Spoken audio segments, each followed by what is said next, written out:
Greetings, dear viewers. I'm Quill Quickcard, and welcome to Inscryption. Inscryption is a very, very unique, sort of vaguely horror-themed card game. And I have played it before on my channel. The quality wasn't quite as good at that point, since I believe this was the last series I actually recorded over on my old laptop. But today what I am interested in doing is playing around with Casey's Mod. Casey's Mod is essentially a remix of the first act of Inscryption with increasing difficulty and just really leans into that roguelike attitude. So, let's have some fun with it. Let's see, what do I want to start with? Honestly, I really like the idea of having the sacrificial goat, a moose, and a mole. That's really powerful. So, I have played this a little bit before. I'm currently on challenge level 3. Do not start with fishhook. That's fine. I need to hit this challenge point threshold in order to unlock new stuff. So, let's see. Start all battles with 1 damage on your side of the scale. I kind of like that. And no re-rolling. That hits me up to the 30-point threshold. Let's see what we can do.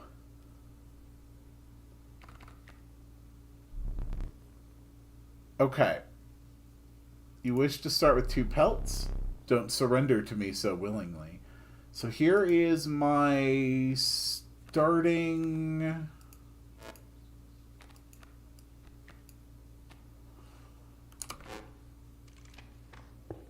set. Okay. Not... There we go. Let's move the clunky mechanical keyboard out of the way. Put mine my significantly less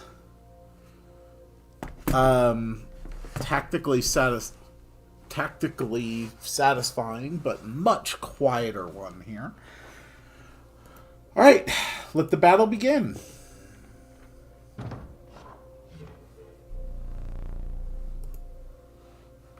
I've got 1 rabbit pelt. So let's see here.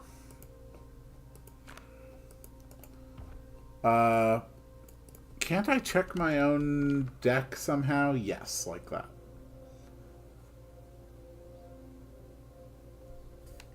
So I'm kind of between the mantis and the cat. Mantis is really good. Cat is also really good.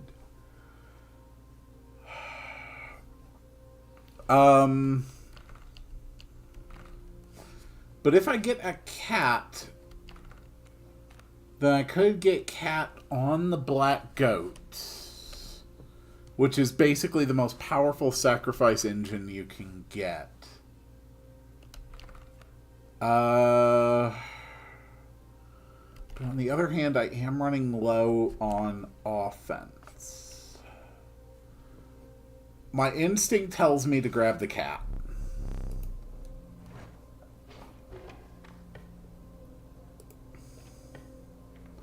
Okay.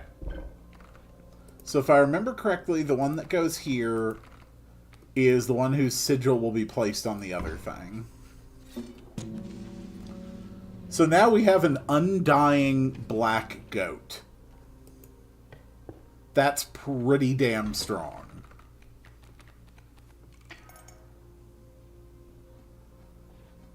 Okay. They've got elk fawns. I've got pliers. Because of the rules I set, I start with 1 damage on my side of the board. So what we're going to do is play our squirrel. Then we are going to sacrifice the squirrel to play the black goat. And now we can sacrifice the black goat forever to play our other stuff. Okay. Perfect. And this will be our moose buck, which we're going to put right here.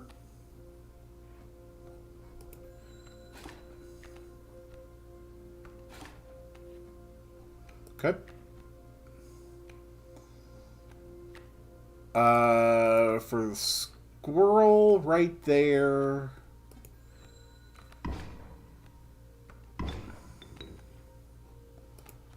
So as long as I can keep the squirrels in the way, we're gonna be fine.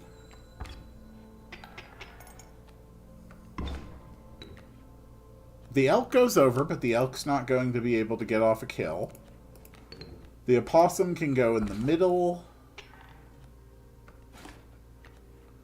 And we win.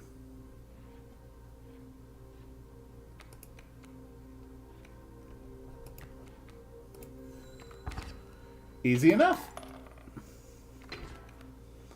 Alright. That's the first round of Casey's mod.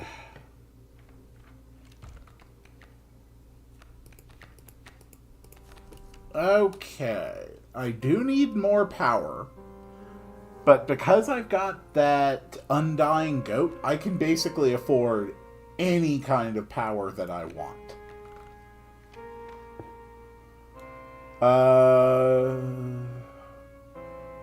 That one gets Ken.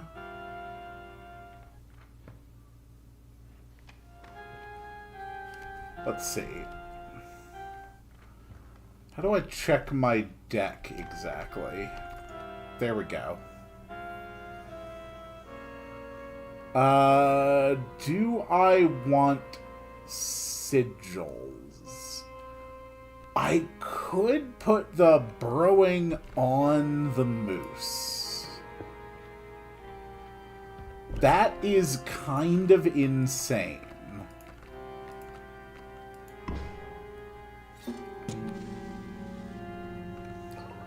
So as long as we're not dealing with the death touch effect, I should be okay.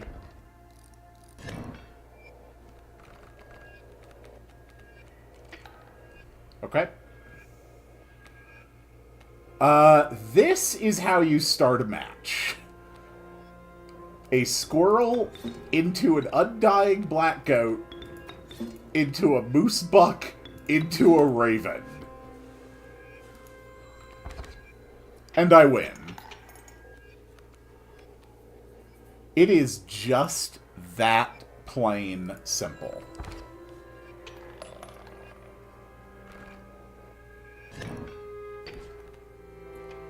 Not bad. Alright, next one. So, as far as kin goes, elk tend to be the most expensive. Yes, a pronghorn. Oh, that's perfect. So I could go for totem. Or I could go for item.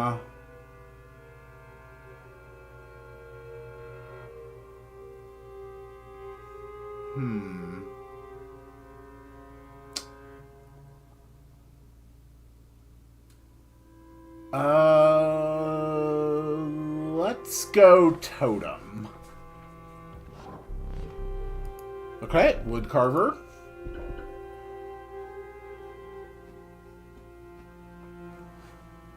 Okay, this is not particularly useful, but who knows? Maybe I'll pull off something with it.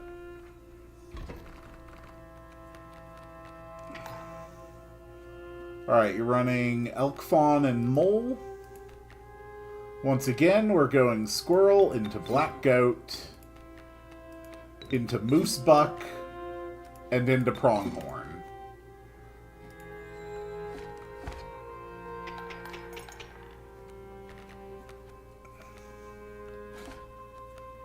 Cool.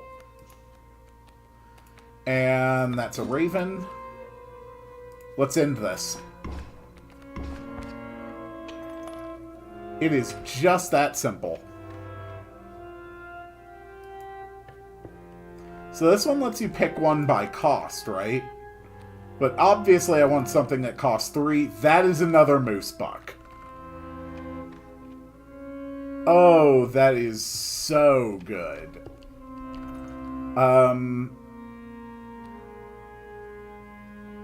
I can go double attack on the moose buck. I can go double attack on the moose buck. That thing is so damn powerful.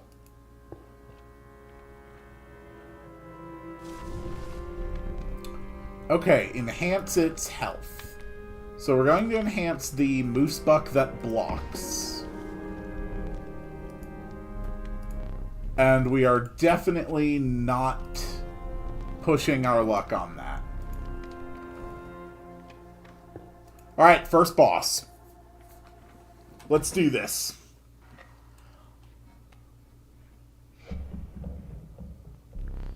The trapper sat hunched beside one of his traps, slowly cranking it open.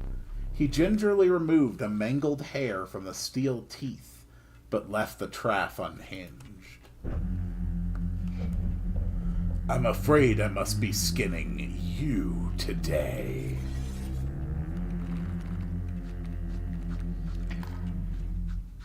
So the real problem is the leaping trap.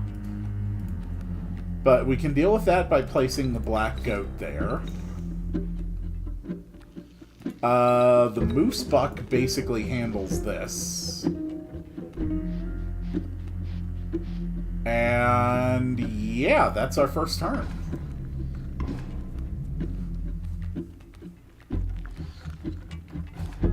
And we are absolutely going to be taking out those 2 traps on the next round without getting any trouble. Raven can just go ahead and fly over. Boom. Boom. Okay, that does still kill the raven. Good to know. Luckily, however, we do have our other moose buck. Let's hop into the next phase.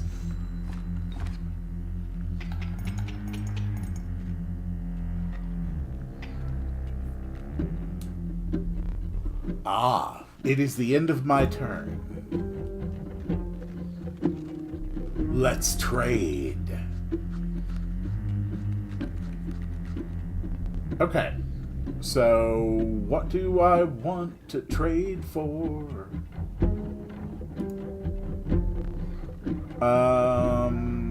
Yeah.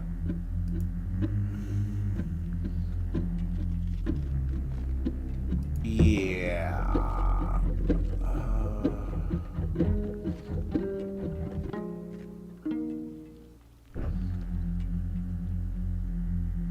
I think it's worth it to take the mantis and the tentacle.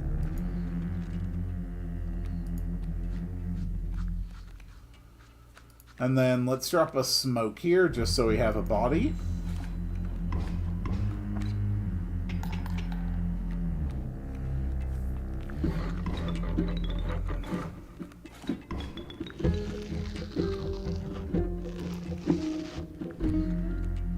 And I'm pretty sure I win now. Oh, no, need squirrel first.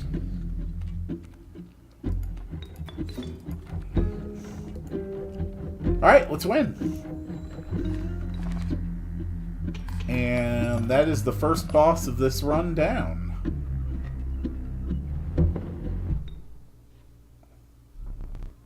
You will not perish quite yet. Perhaps one of these will entice you. Oh.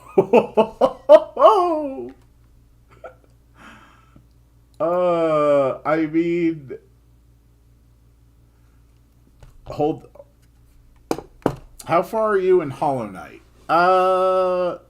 That is a good question.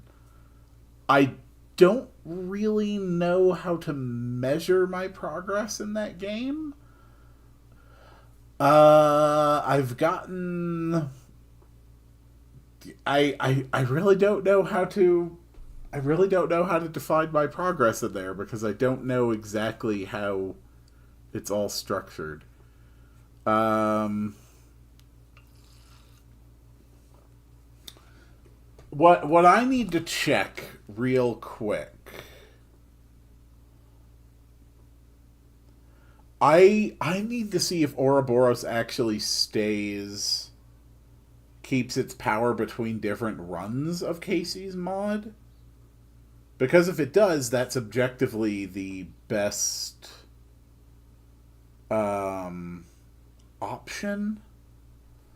But I think I've tried it before and it did not maintain it.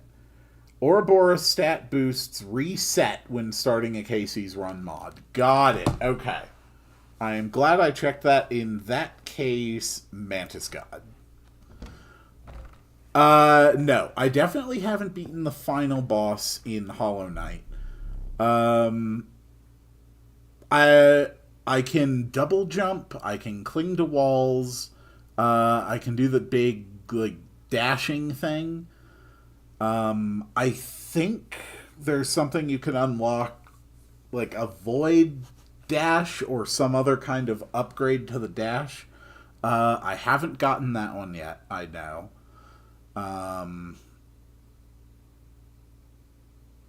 I've gotten past either one or two of the dreamers.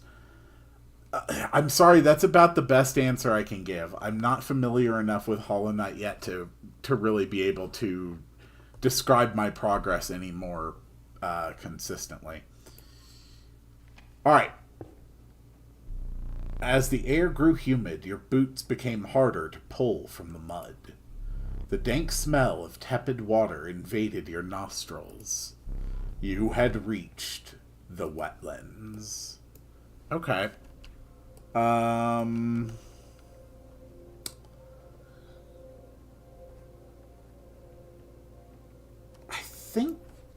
think going for a kin choice and an item is my best option here.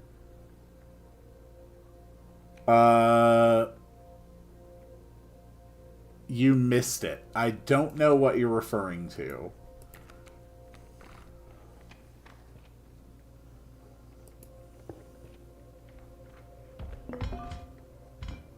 What does this one do? 4 bones? Okay. The mole man was a rock. I don't know what that is.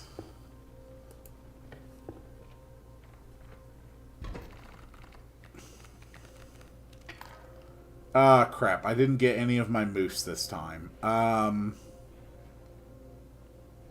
Alright, that is a problem. It disguises itself as a card. Ah, interesting. I did not know that. Let's go Raven at least. And when played, it's a 4/1. Interesting. Please, yes. Okay, this is my twin moose. Alright, let's go, moose.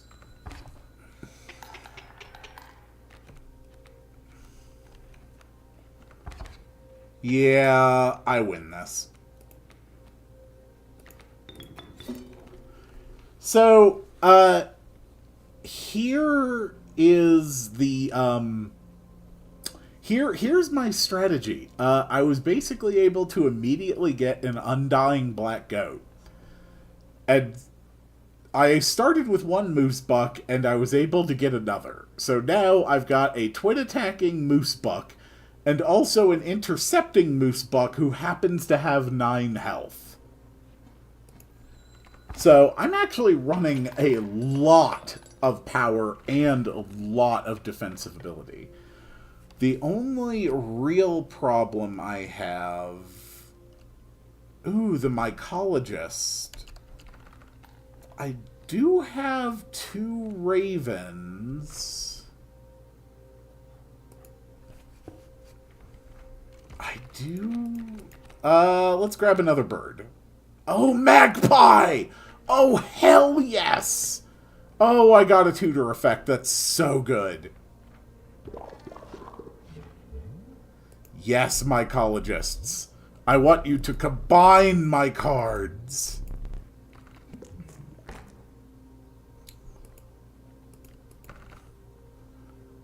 Ooh. The Ikarok can't be attacked by enemies. That is fascinating. Alright, let's do this.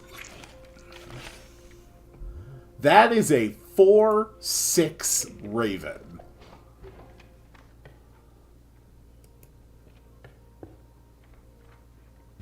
Getting it on the board is not going to be a problem, Egg, because, well, you'll see. I actually have, I have an Undying Black Goat in my deck.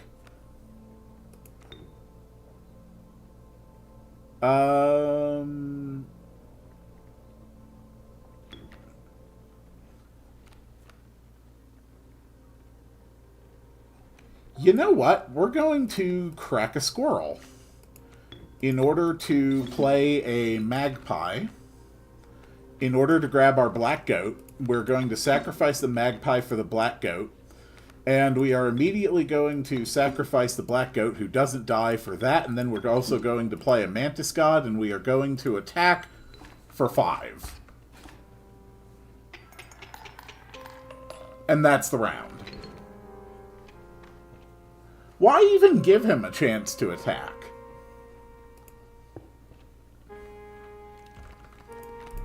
Okay, skink... Another moose buck! You know what? We're taking the moose buck.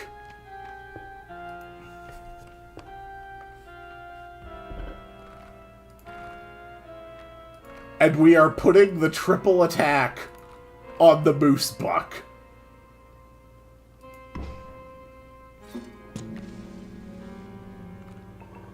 Actually, that might have done better on the Raven. But, you know, sometimes it's just fun to play it by whatever sounds fun. Alright, so we're gonna drop squirrel, black goat, sacrifice it. Do with that, moose buck, sacrifice, put it here. Let's do it.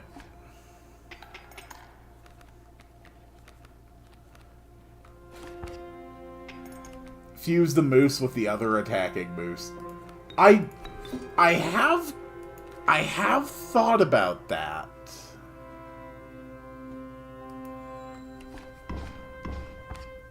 But I think I don't want to lose all of my moose. Ooh, we've got 2 totems in a row. Okay, 2 totems in a row. We can do something with that.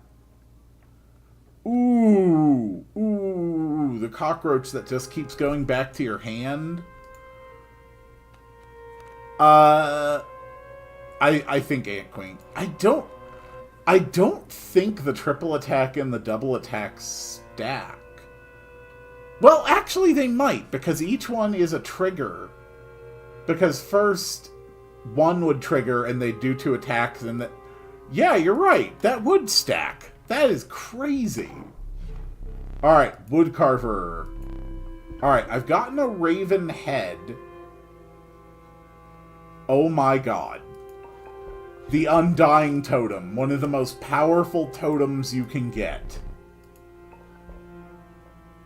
Oh god, can you imagine if I get the deer head with that?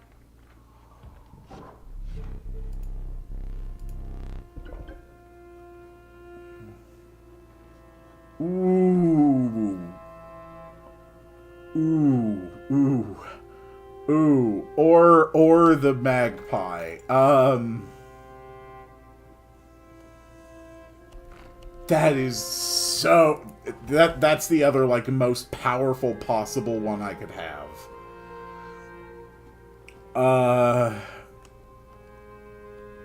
Ooh.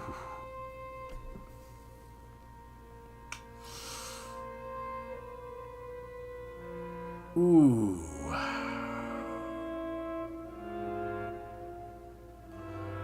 They will stack, the repeating sigils will not double. So, for example, if you try to combine Pronghorn, Bifurcated Spike, and Sprinter with the regular Mantid's Bifurcated Sign, it would not result in 4 strikes. Yeah. That I do understand. Let's actually go with the Undying and this. Because this combo right here with the Magpie, potentially, if I have a Black Goat on the board, I have access to tutor anything in my deck however many times I want. That is ridiculously powerful. But now it's time for the next boss. I absolutely love how broken you can get things in this game. You beheld an immense man slouched behind a mucky pond. He appeared to be tearing hunks of flesh from a fish corpse. Some chunks were thrown back to the pond, where a few ghoulish birds snapped them up, and some were sloppily pushed into the hulking man's mouth. You bring fresh fish. Easy choose. Okay, so I win. I just win. Okay, so we're gonna start with the squirrel. We're gonna sacrifice the squirrel for the black goat. Now we're going to sacrifice the black goat in order to play a magpie. In order to get the double attacking moose buck. Now we are going to sacrifice the magpie and the black goat in order to play the moose buck. Then we are going to sacrifice the black goat in order to play the moose buck. Then we're going to sacrifice the black goat in order to play the magpie. And we're going to get a moose buck, and we're going to sacrifice the magpie and the black goat in order to play a moose buck. So, this is what I have on the board for my very first turn. I don't think I need to worry about the buckets, honestly.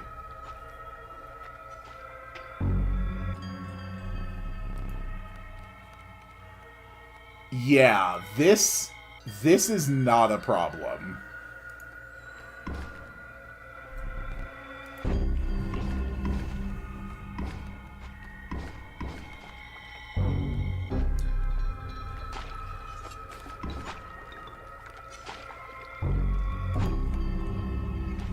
Okay.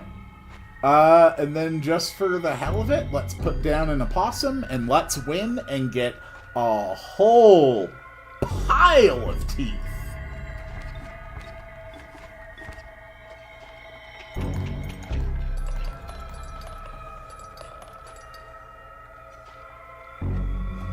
By the way, chat, how's the audio level?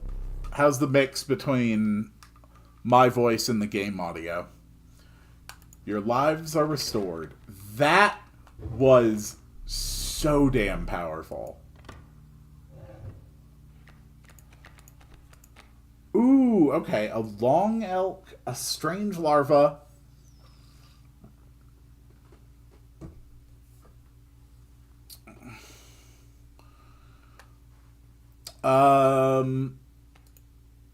I think I have to go with a mantis god again. No, you say long elk? Long elk is fun. Long elk is fake? Oh, because it has a question mark. Oh. So do you think it's good or bad to take the long elk then? It would be interesting to at least see it once, but I also don't want to have a dead card in the deck. My initial thought is the mantis god, simply because I could put something on it. It's good? Okay, then we're taking it.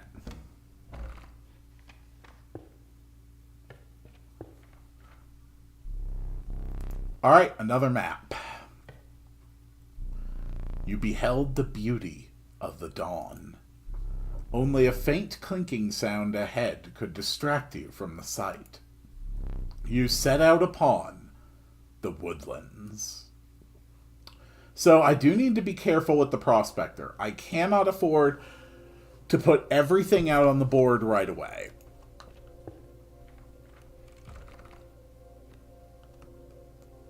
It'll get boosted if you ever find that deer totem, but you might have a false buck. Oh, the Warren. Spawns a rabbit when played. Grizzly. It's another 3 cost. Okay, item. This one just lets me cut up one of my opponent's cards. Yes. We're gonna risk it in a totem battle. Okay, they have lizard tail birds.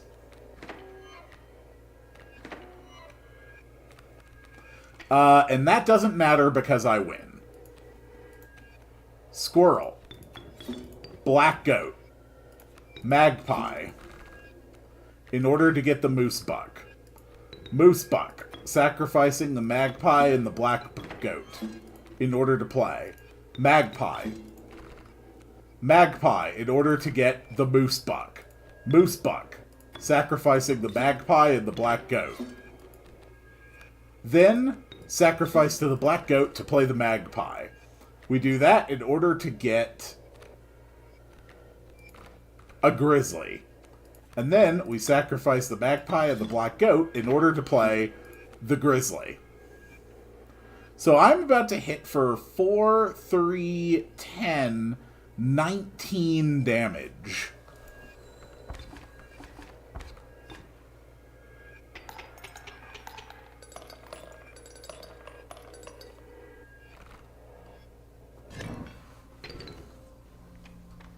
Yeah, I see how it works now. It likes to hide as a card in the deck. So I have to make sure that I keep my eyes open. There it is. This would be the fake one right now. Got it. Alright, what can we find? Honestly, all of those kind of suck. Although... yeah, we'll just grab a porcupine and try to sacrifice it when we have the opportunity.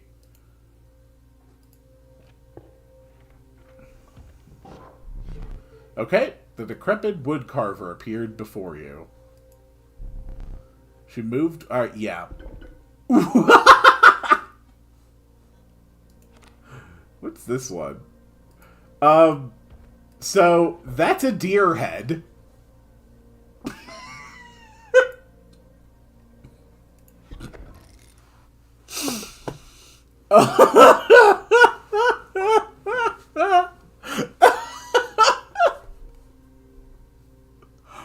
Oh my god, just try and stop my army. Oh god, even if you kill my elk, they're just gonna come back. Oh no. Chat, I can't remember what this one does. What does this symbol do?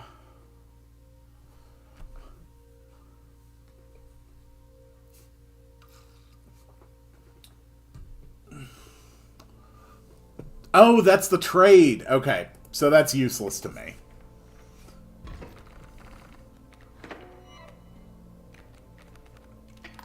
Ooh, ooh, ooh, ooh, ooh, ooh. That is not a good start. Okay. Oof. Yeah, that's a bad start.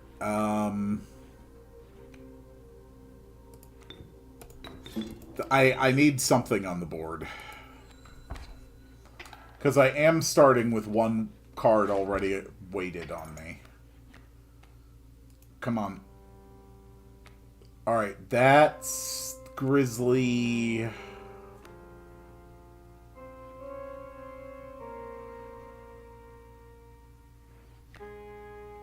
Yeah, I think I need to get out the Ant Queen.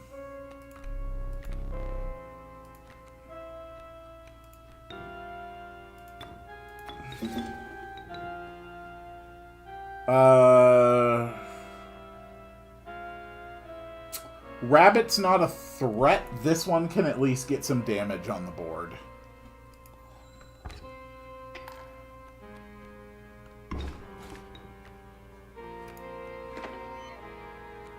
Oh, this is not looking good.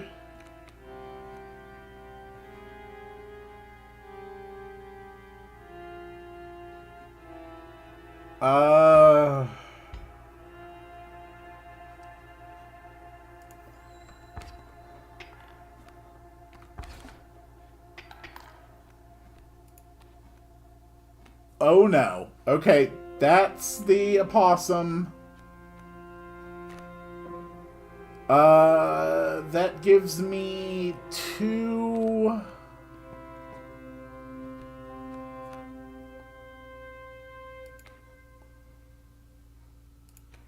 Alright, that at least lets me stop the damage from that.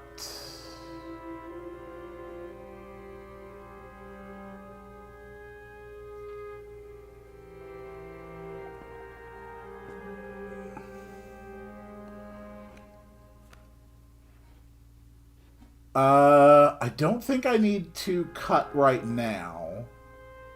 This thing's going to hit for 1 and kill the Ant Queen.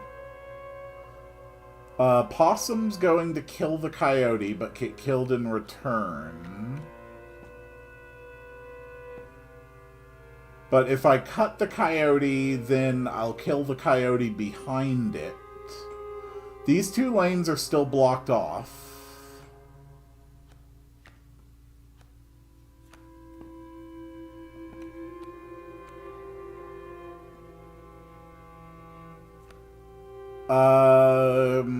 If I play the worker ant...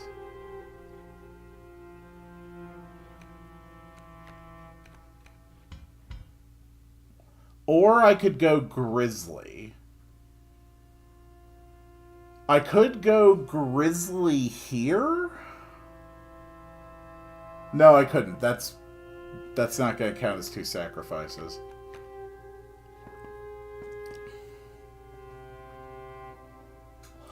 I see multiple ways to keep the game going. That's the important thing.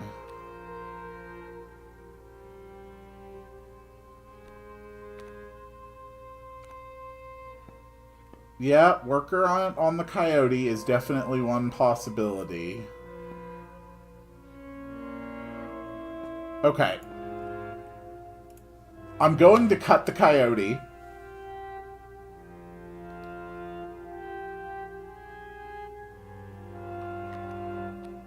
And then I'm going to worker ant. So that'll be at least 4 damage on him. That'll rebalance the scales, and this will buy me a little bit of time.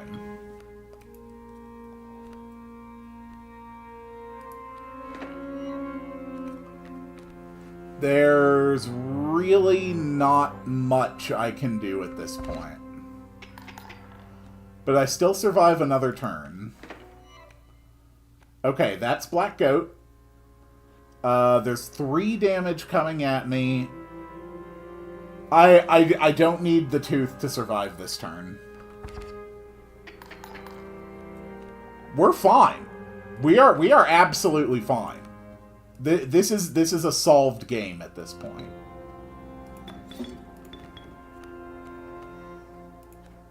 Okay, Black Goat, Moose Buck, and Moose Buck. It's all fine. Barely a victory is still a victory. I just needed to get... I needed to do that, what you call a misplay, just to make sure I had enough damage on him to survive in case I needed 3 more turns to get my goat.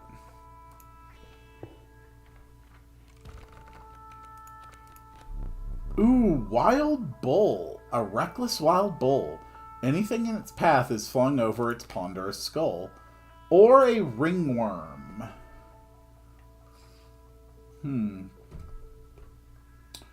Does the stuff after the 3rd boss still include the choices that could benefit from having the ringworm? Or is it worth just grabbing another cat so I have more options to enable my sacrifice engine? I'm just going to go for the sacrifice engine. Alright, let's make the ultimate moose.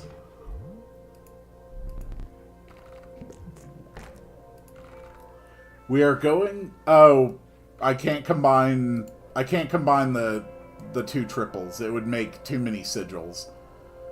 But I can do this.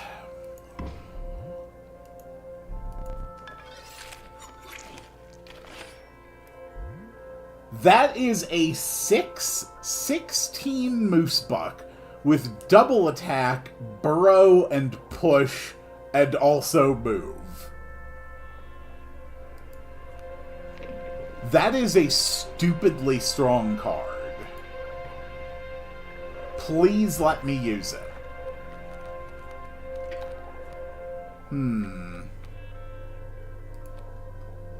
Hello, Af. Welcome to the stream. Alright, we got a squirrel. Or, we got a cat.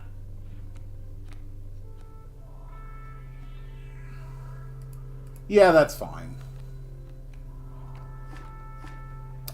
Day's going good so far. I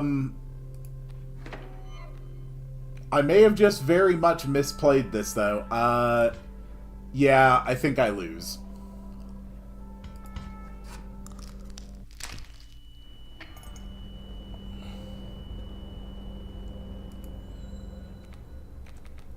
No, I don't lose. I almost lose.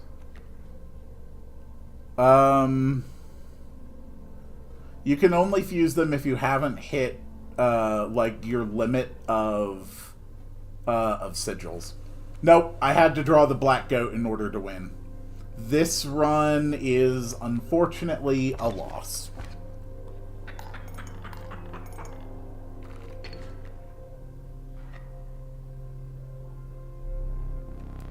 That is unfortunate. Oh, right! Extra life! Okay.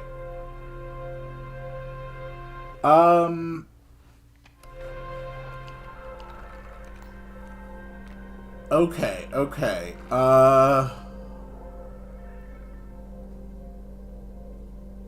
Yeah, going for the copy is very good. There's honestly nothing that I could add more health or power to at this point that would greatly increase my efficacy. Let's go with something that costs 2. It's a Rat King. I don't care about the Rat King. Copy the goat! You're right! That is the solution. We copy the goat. Ooh, hold on.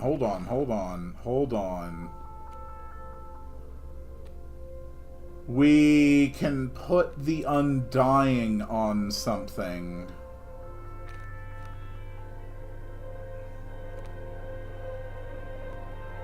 An Undying Porcupine? I think that might be the play. I'm not generally generating enough bones for an Undying Opossum to work. But on the other hand... Yeah, and I'm not going to be getting the smoke now either. Okay. Alright, we're going to have an Undying Porcupine.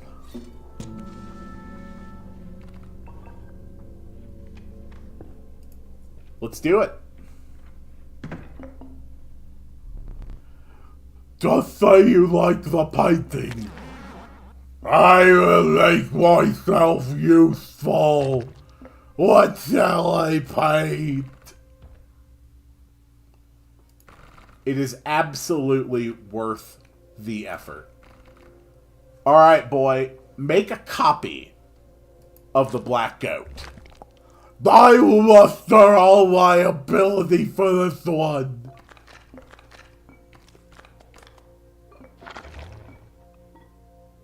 Oof.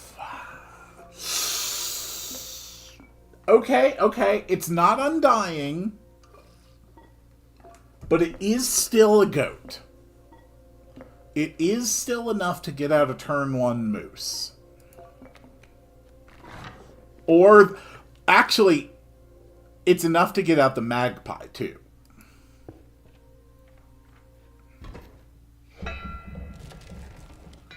Alright. This is where it gets tough. Got any gold in that there skull? Let me crack it open and take a look. Oh, crap! That's right! Because they're deer. It has Undying. Okay, so I win. Black goat. Magpie. And we're going to search for our better black goat. And then we are going to drop the better black goat. We also now have an ant queen. We also now have a worker ant. So are you winning? So far, it very much looks like I'm winning.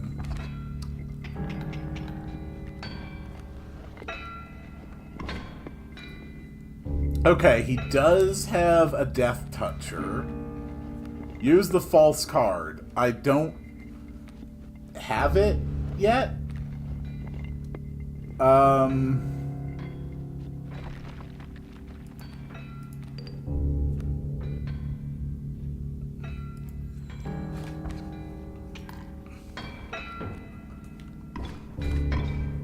I probably win with this draw.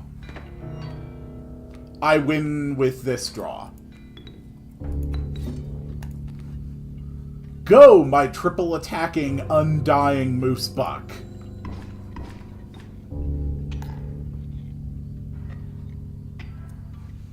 And now's the really funny part. Oh no. You got rid of my cards. How horrible. Alright, let's grab a squirrel and have some fun.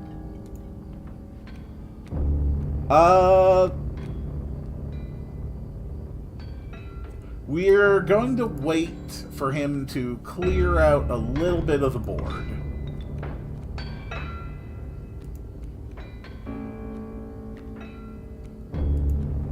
And now the fun begins. Squirrel. Black goat. Then we sacrifice the black goat for the moose buck.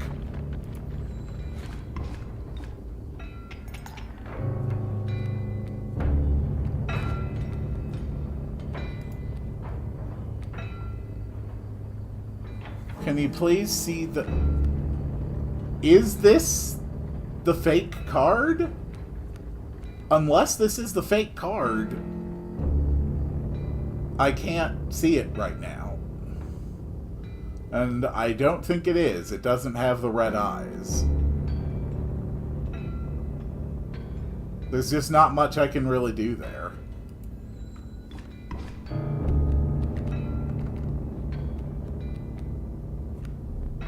My mule! Curse you! Fair enough.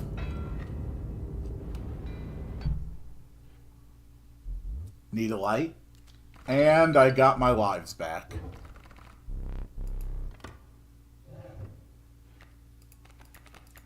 Mole Man, Mantis God, and Ouroboros. I could potentially put Undying on something else, though.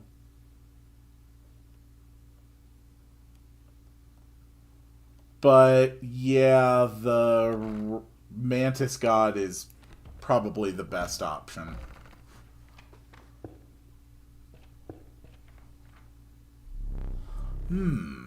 Oh, yes, I know. Okay. Let's go visit them. Alright, let's put the Mantis God on the Raven. Because that is a crap load of damage that's going to fly over blockers. Yeah, I think that works.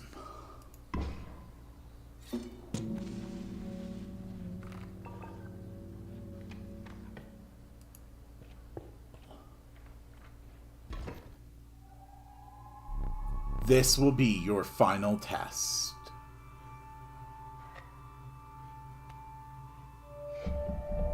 Another flame. The atmosphere in this game is so cool.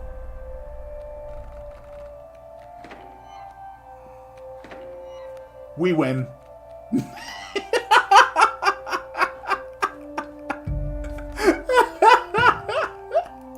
We just win.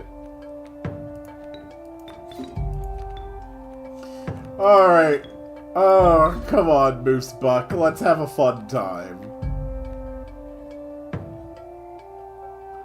Can you please see it? If I get it, I will play it. I can't play it right now because it's not here. If I have the opportunity, I will definitely play it. Alright, there's the magpie. Alright.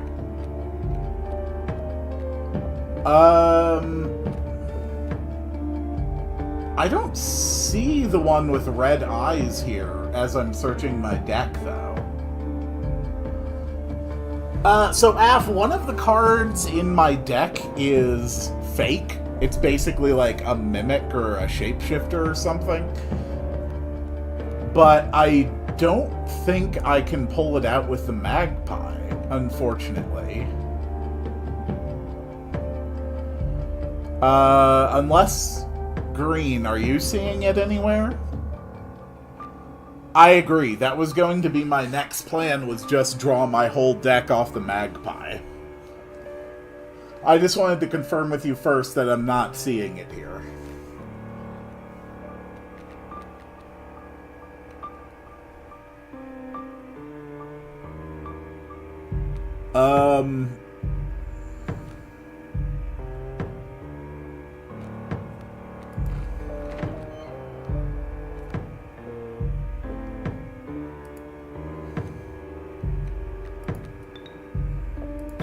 Alright, I'm going to do my best to do this, but...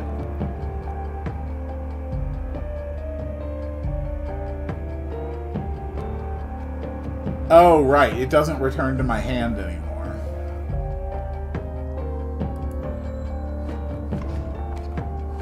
I'm about to lose my goat, but that's okay because it's going to come right back. Phase 2. After barely enduring the onslaught of rare creatures, you shuddered. For you knew somehow that the worst was yet to come. Magnificent death cards. This guy has run so little, like, death touch this time, which is, like, the one thing that absolutely would have spoiled me. Okay, that's a porcupine. Can't really do anything about that. But, sure.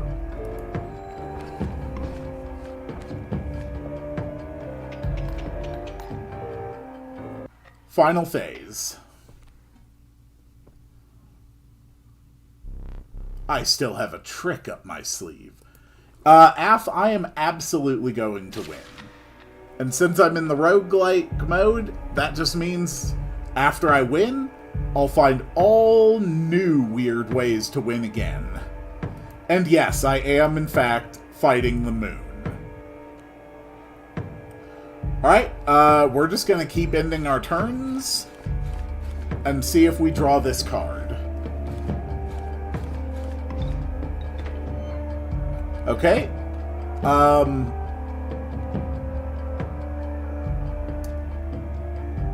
I mean, I can slow it down.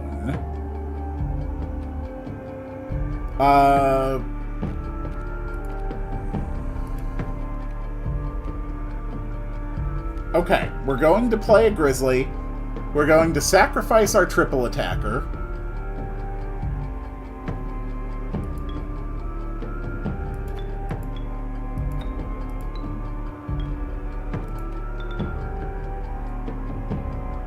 You know what? Screw it. They're gonna come back to my hand anyway.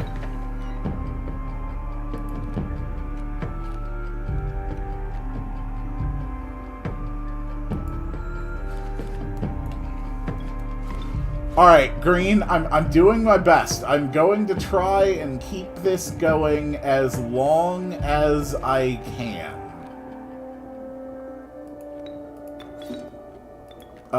Go Black Goat. Go Ant Queen. Go Worker Ant. Go Moose Buck. Go Raven. Its true appearance is frightening, even to me. We did it! We did it! We got the Jirok! Hello, Stefan! You're here just in time for my... this run. Do I like bananas? I actually don't. You are just in time for a run so incredibly powerful that I had to nerf myself on the final boss just to see this card get played. Alright, let's end this. I did answer. I don't like bananas. Do you have any idea the consequences of destroying an astral body? No, of course not. Finish this. And that was a successful run of Casey's mod. Honestly, that was pretty good. Now let's do it all again and see what other ways we can become completely broken. I've been playing this new Inscryption for a few days. Work has been unproductive. I emailed some of the other devs, kinda probing to see if they know anything about this without appearing crazy. No dice. The strange thing? The game is fun. Like, it's actually a good game. But stranger still? Leshy. He talks to the challenger almost as if he's talking to me. It's freaky, but not altogether unwelcome. I could use a friend. We have unlocked the Flying Ant So it's got ant affinity, like all the ants do. Also, the flying ant has flying, and we've also got a mud turtle. The first time mud turtle would take damage, prevent that damage. Cool. We've also unlocked a new starter deck. An ant deck, it would seem, which also includes a skunk.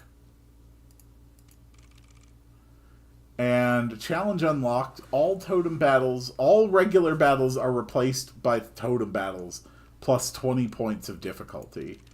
Oof. Alright, time for the next run.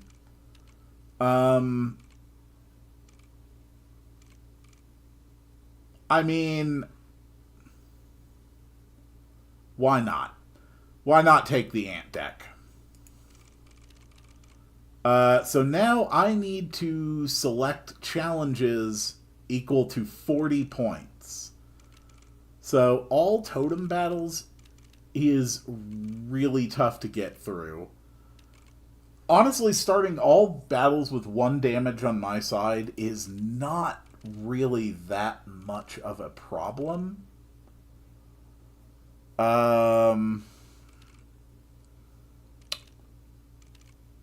Trapper's pelts cost more. Doesn't really bother me much. You do not start with the fishhook item, that's fine.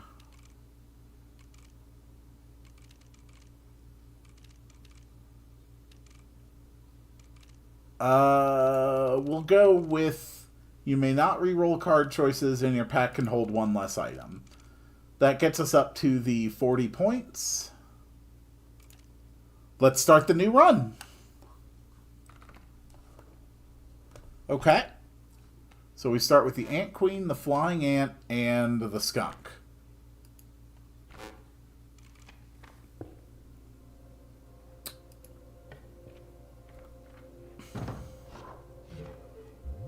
Alright, so what else can we have join? I do think Black Goat is always a winner.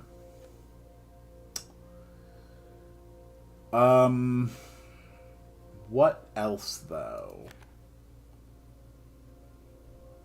This one's very defensive. This one can get onto the battlefield on its own. Af, you say the bat, huh?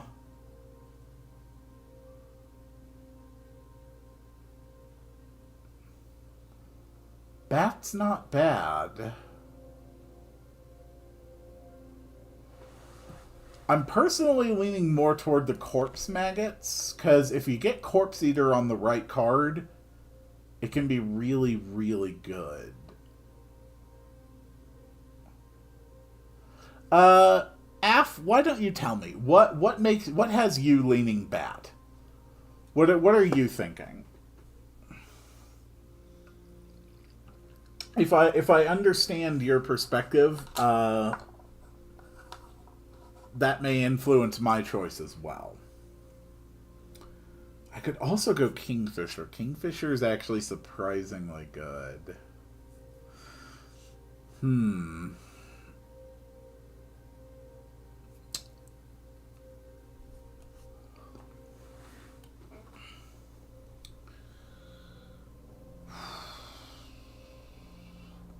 You picked a random one? Okay. Then yeah, I'm gonna go with the Corpse Maggots.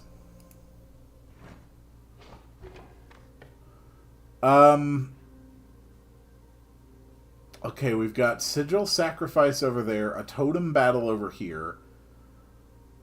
I don't want to go straight for the Totem Battle. Let's see what we can find as far as totems go. Ooh. If I can focus on insects. Yeah. Okay. insect totems might work if I get the right base on them. But of course, first I have to survive my first battle. Oh, God, they are starting with a wild bull. Okay, okay, that might be a problem.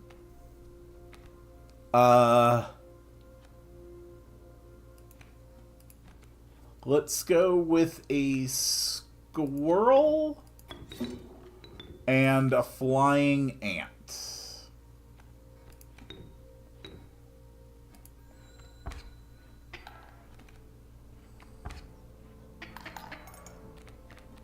Yep, that's fine.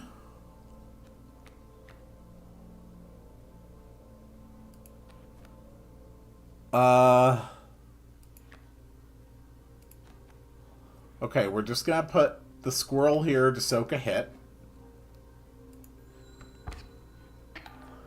The problem, though, is that getting past this first fight is gonna be really tough.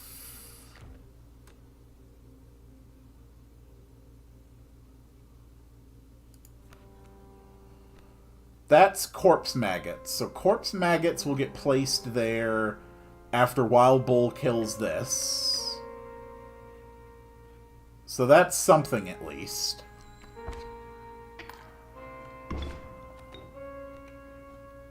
Okay.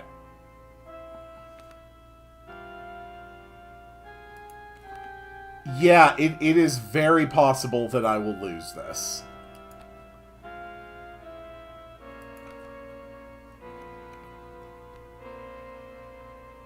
But it is also possible I might win. That last card in the deck is the Ant Queen. Ant Queen is strong enough to kill the bull. Assuming I play a second ant. I concede! Leshy concedes! Leshy concedes! I am absolutely taking that olive branch. I did have a path to victory, since he wasn't playing anything else. All I had to do was get the Ant Queen in that spot, play an ant, it would have killed the bull, and he would have had nothing else on the board that could deal damage. So I did have a path to victory. How good is the Ant Queen? So, the Ant Queen, it costs 2 sacrifices to play. When you play it, it creates an ant card in your hand, and all ants have this symbol for their power. The value represented with this sigil will be equal to the number of ants that the owner has on their side of the table. So if you have just out the Ant Queen, she's a 1/3. But when you play the Ant Queen, she makes an ant, which costs 1. It's basically the same as the flying ant, except it doesn't fly. So, if you've got 3 sacrifices to work with, then on one turn you can play the Ant Queen and an ant. And basically you end up with a 2/3 and a 2/1. Or a 2/2. Oh, cat. 100% cat.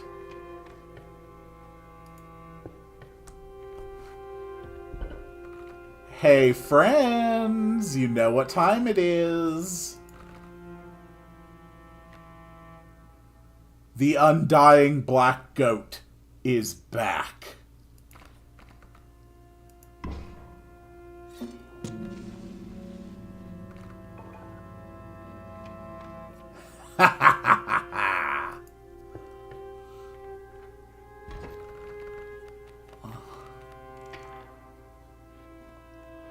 Oh, this just got so much more fun.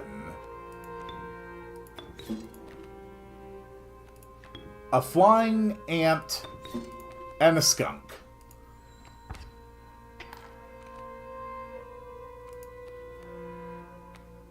And there is the Ant Queen. We play the Ant Queen, we get a worker ant. We sack the skunk, we put a worker ant in its plate. All ants now have a power of 3.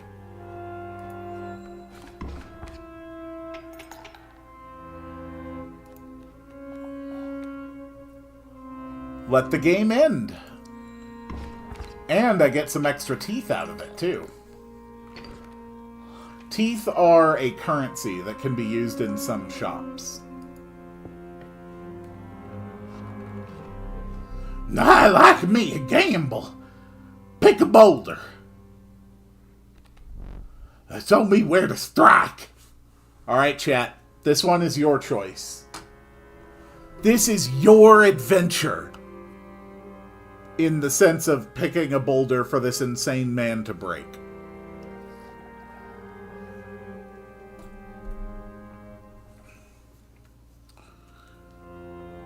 So, what boulder are we picking? The left, the middle, or the right?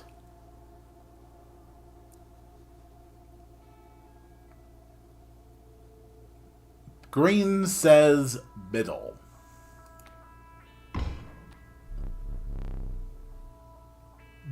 Whoa! Okay.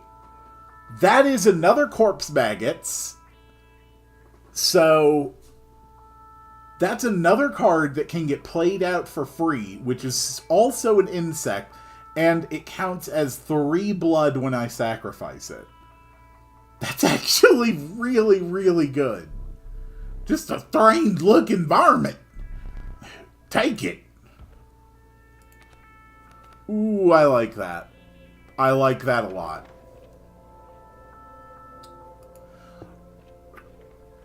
Okay, we've got another sigil.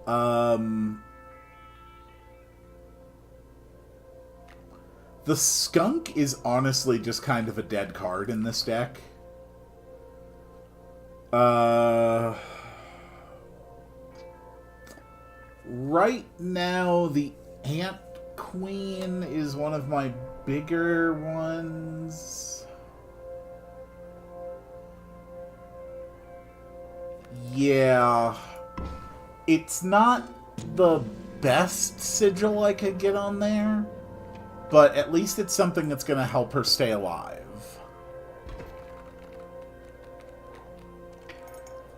Okay. So I win. Because here's a squirrel. Here's a black goat. Here's an ant queen. Here's a worker ant. And that's 4 damage on their scale already. And there is the flying ant. I win.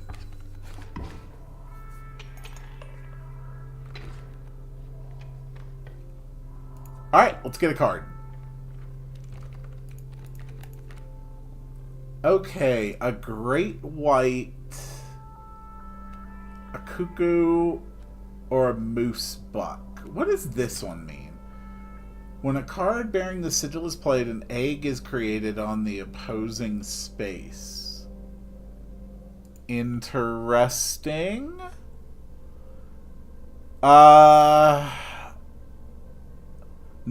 that I've got the ant stuff rolling, can be good or bad. It's an RNG card.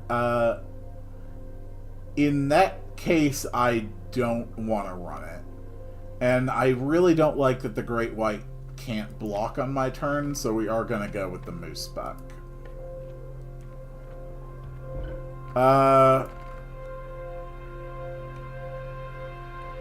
what we can do is take this Corpse Maggot, and we can make it go on the Moose Buck, so that if one of my creatures dies, I get a free Moose Buck, which will be especially useful later in the run, where we're not always guaranteed to get that black goat. Alright. This is make or break time. Well, one of the make or break times. if we get a good base for our insect totem, this could be really crazy.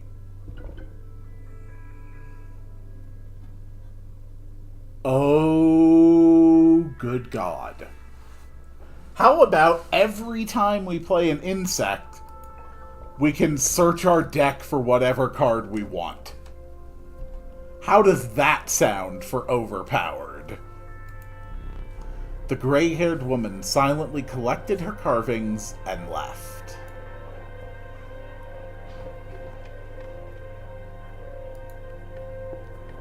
Okay, so I do have to be really careful here, because I do not have all the Undying BS that I did last time. So I have to be really careful of those traps.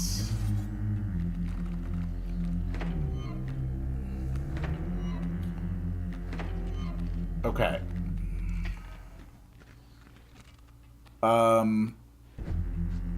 This trap at least will not attack.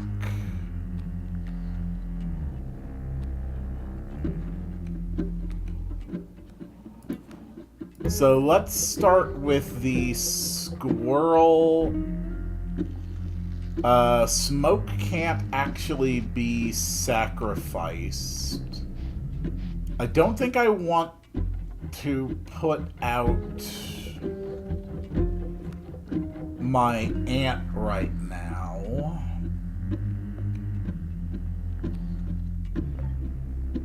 Because the big hope is to put the,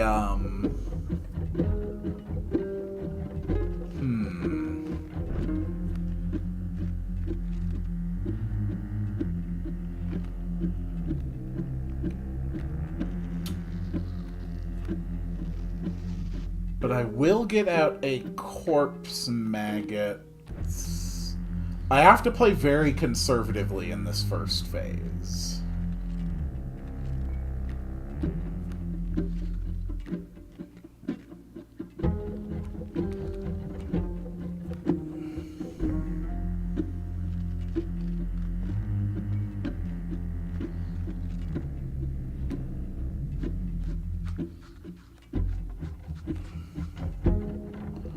Okay, I think I go for the squirrel. And I think I play the ant queen here. And pull out the black goat and end the turn. Bullfrog won't be able to attack me back because it's being affected by stench, which reduces its attack.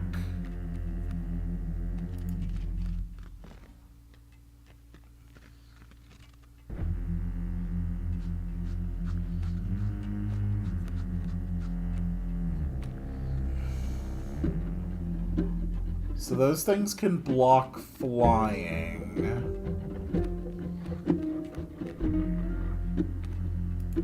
Okay. I think what we do is go for this.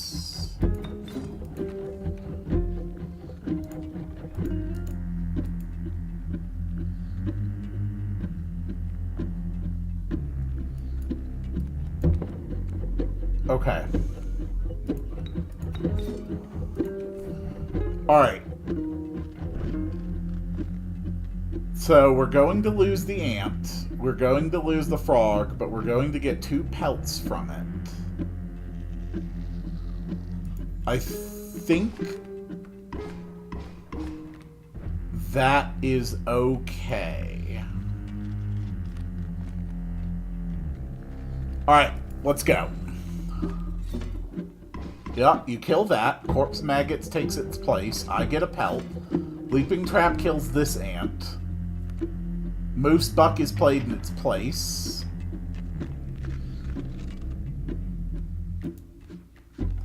And that gives me 2 pelts to work with when we go into the next phase. So now it's really all down to what I can trade for in this phase. But I do have a black goat, which is really good. Okay, there's a ringworm here, so this is dead. The black goat is absolutely not threatened right now.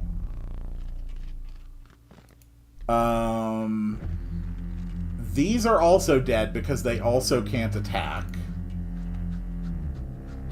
So we're actually going to take both of these on that side.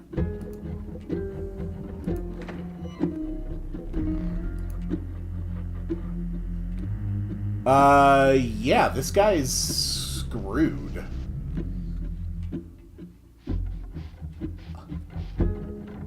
Okay.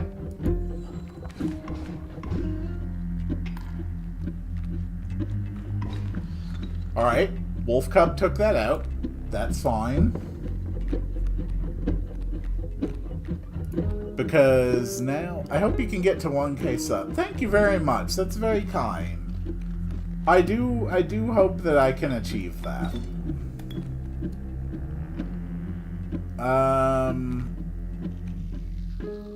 This one's power is equal to the number of cards in my hand.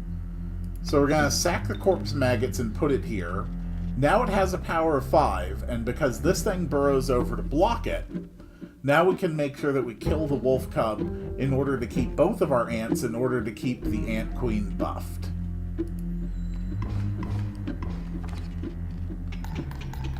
And that is a clean victory. Thank you very much. I don't intend on giving up. I have far too much fun doing this. So, what are our... I mean... I could get an Urayuli. God, this thing's so hard, but even with the black goat, it's tough to get. Ugh. Yeah, or the fake one, but that's just a 4-1. A 4-1 I can't place sigils on. Honestly, I like the defensive prowess of the Mole Man, but a turn 1 Urayuli is an instant win. You're right, because nothing will attack it.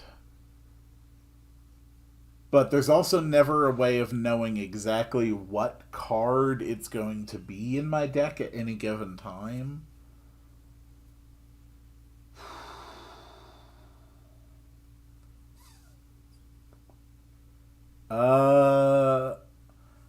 My instinct is telling me to get the 4-mana 7/7.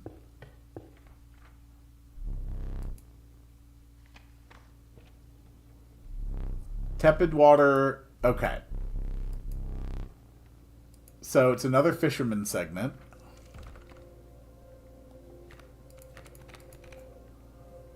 Mantis is good. Cockroach is better.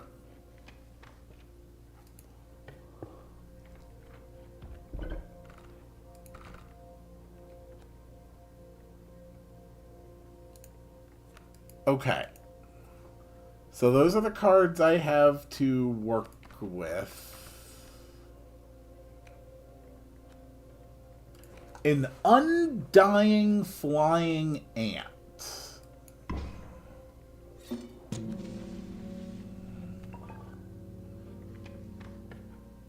It's not the best...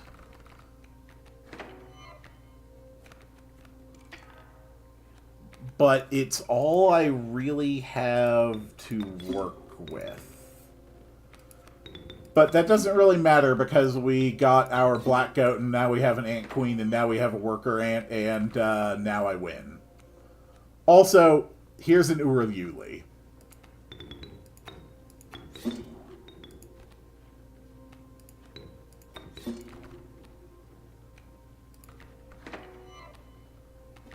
Well...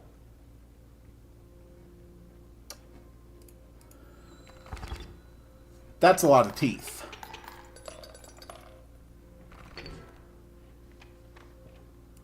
Okay, I don't have any pelts.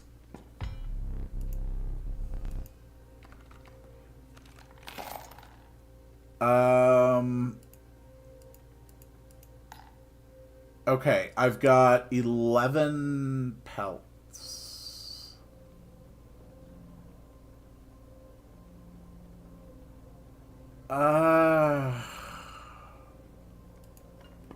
We're just gonna take the knife and call it a day.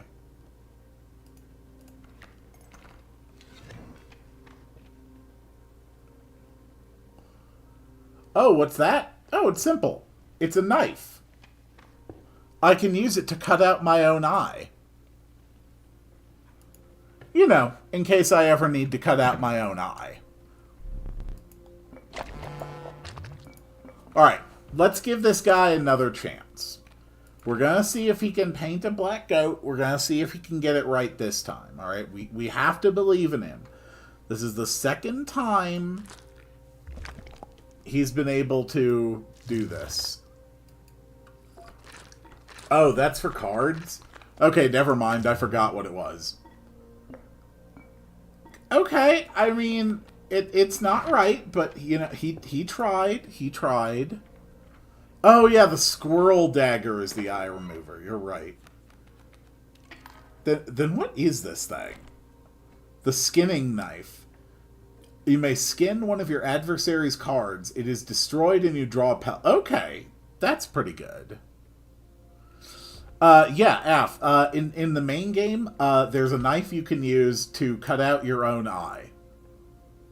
Then you put it on the scale in order to try and weight it. And then you replace it with a different eye. Because this is a fun game. Alright, here goes the goat. Then we play the Ant Queen. So first we get an ant, then we get to search for any card we want from our deck.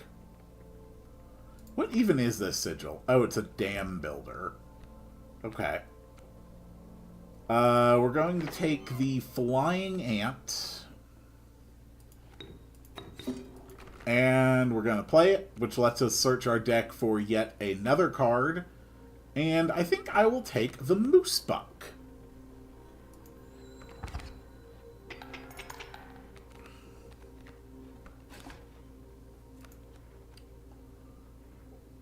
Cool.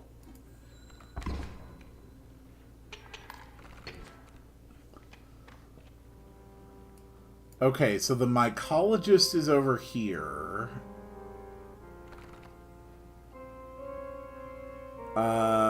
But I don't really have anything I want to copy.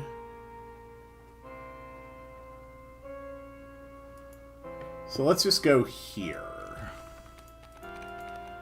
Worker ant. Yep, we're taking a worker ant. As far as sigil cards,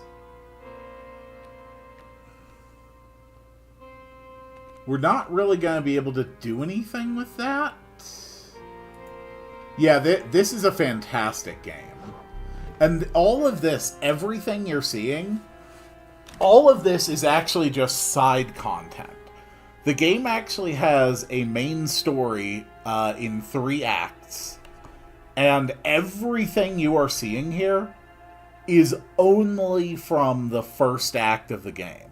The second and the third acts have completely different aesthetics to them, believe it or not. It gets really wild.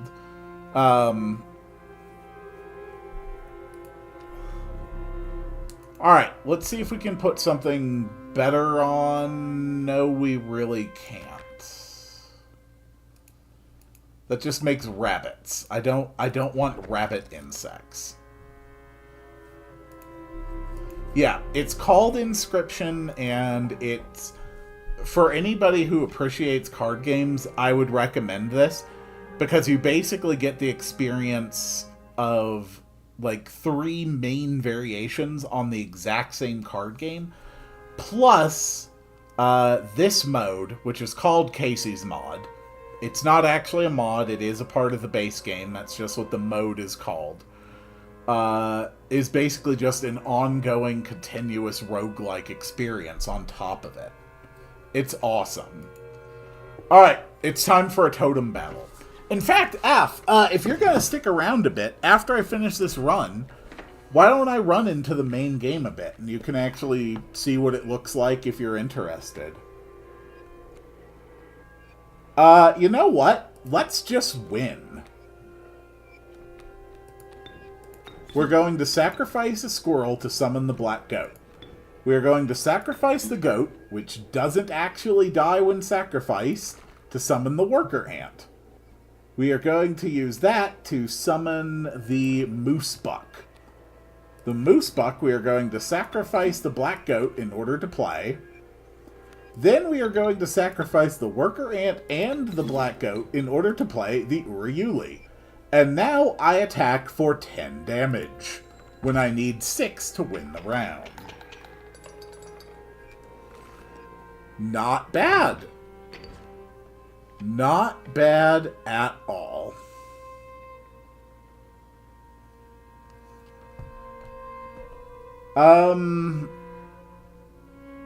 If I go here, I might get... Let me see. If I go here, I might get an insect. Honestly, I think I'm better going here and then to the fire.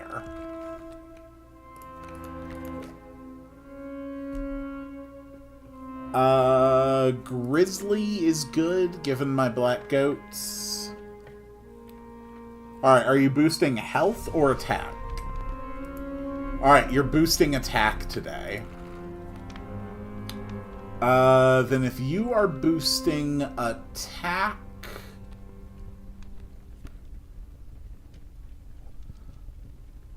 Let's go with...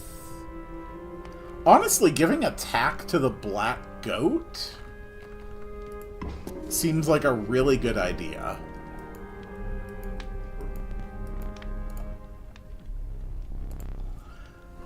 Putting extra attack on the Uriuli will not usually make any difference in how I actually play. Like, bigger number is fun and funny.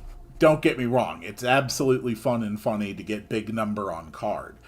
But the difference between having something with 8 power versus 7 doesn't make too much difference. Aside from, yes, you're right, green, more teeth.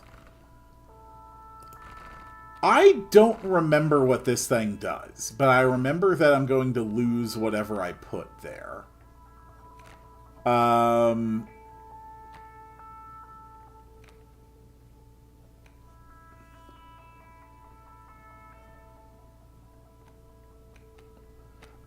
Green, can you refresh my memory what this does? 1 bone for normal cards. 8 for the black goat. Oh. Okay, then. Go, my shittier black goat. The Bone Lord was immensely pleased by your offering.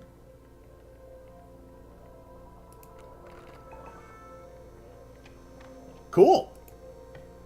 Thank you. I didn't actually know the Bone Lord gives you extra bones if you sack a black goat to him.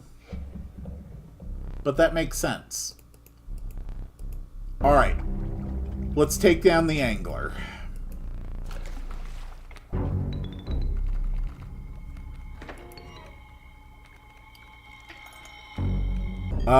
We've got everything we need to win.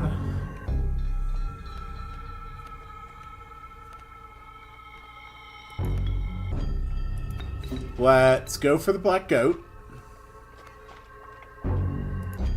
Let's go for the worker ant in order to get the moose buck. And then we are going to bring out the Uriuli and immediately trigger phase 2.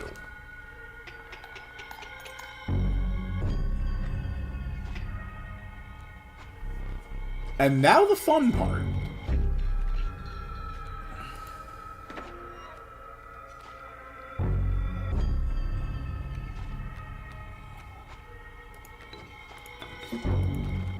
Go, my undying ant. Also, come to me, my ant queen. And come to me, my corpse maggots. End the turn. Yep, there's a 4-2 shark. That is not a threat. Because as soon as this thing kills my goat, I now have a 3-7 out there. And that is a victory.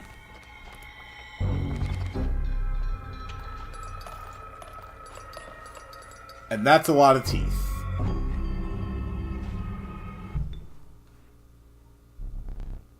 Your lives are restored. I won't get a Grizzly Brocade since I'm just in Casey's mod.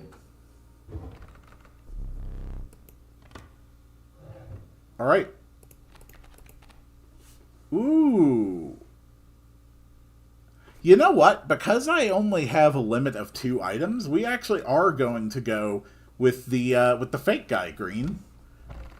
You've gotten your wish, and they are joining us.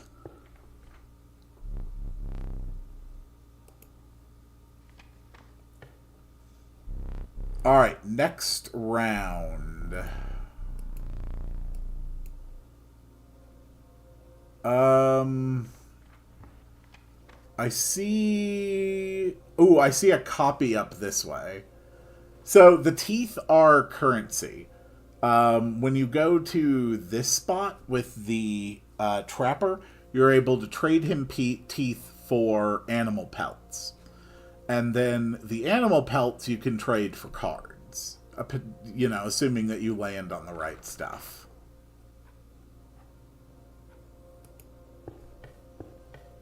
Let's go here, since we haven't done one of these yet today. Trial of Kin, Trial of Blood. I feel like I'm not going to have too much trouble passing the Trial of Blood.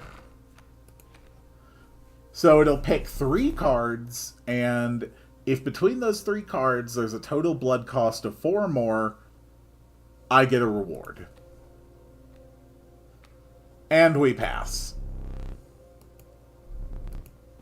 And now we get a reward, and the reward is a card with a bunch of sigils on it.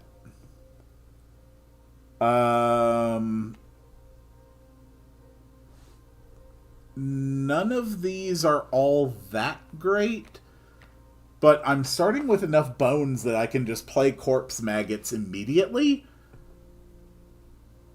And all of my insects let me pick a card. So, honestly, at this point, corpse maggots is like the best possible thing I can do. I can literally play it for free immediately. Well, not for free, but I start with enough bones to play it. Every insect lets me search my deck for a card, meaning I can get my black goats immediately. And on top of that, this one will also kill anything it touches. Okay, here's an item space that I can't use. But in their place, I do get a card. I get a pack rat.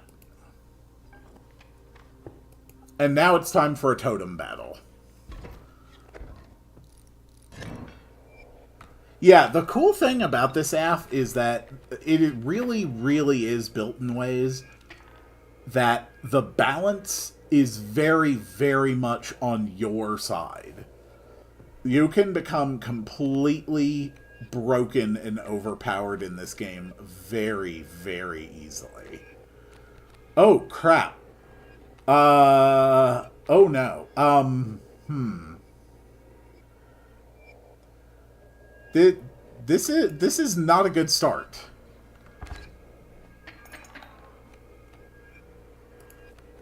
Okay, alright, I can make this work.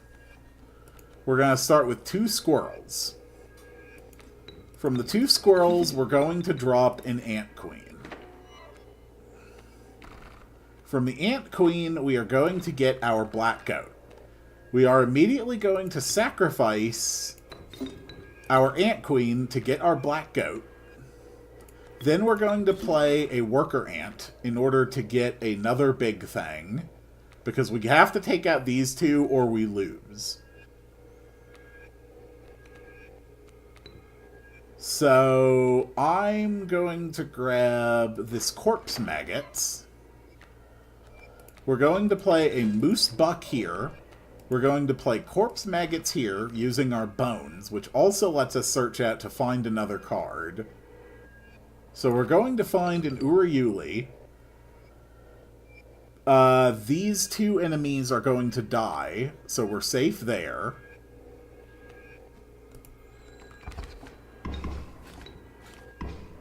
Perfect. And now we are going to play another squirrel, sack a squirrel and the goat in order to play the Urayuli, and we win.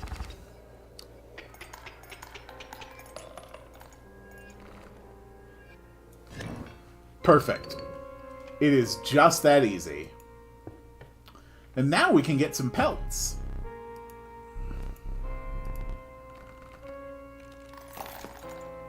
So how many teeth do we have? We've got enough for a golden pelt. And we will just take that golden pelt and move on. And we run to another card copy. Alright, let's try again to get another black goat.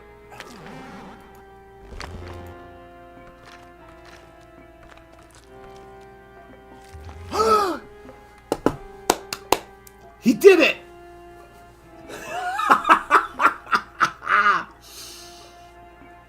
Oh, my deck is now running 2 undying black goats. Ooh, that is good.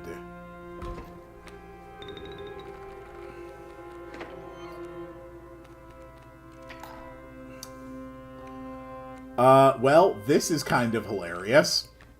We start with squirrel. We sack the squirrel for the black goat. We immediately play the corpse maggots because it lets us search our deck for anything we want. And we're going to search for the Urayuli. We're going to sacrifice these two for the Urayuli. And we win.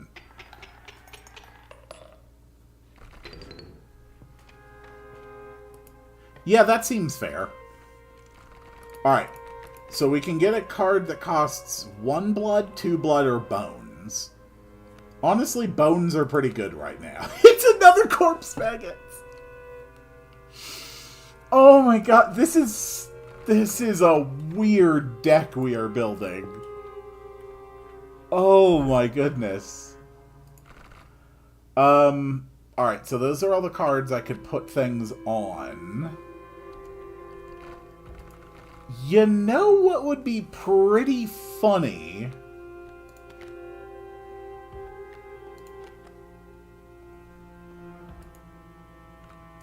It doesn't let you put sigils on things that already have extra sigils on them, so I can't add fledgling to it.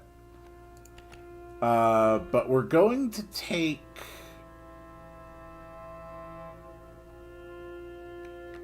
the pack rat, and we're going to put that item effect on this corpse maggots.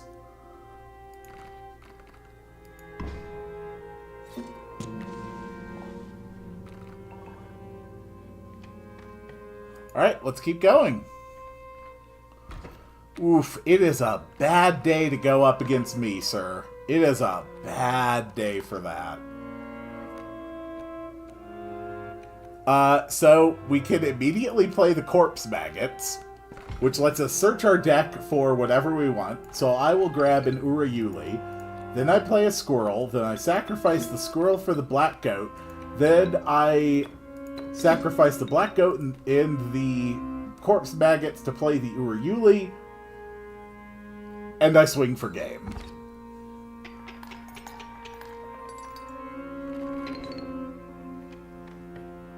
Oh, this is busted.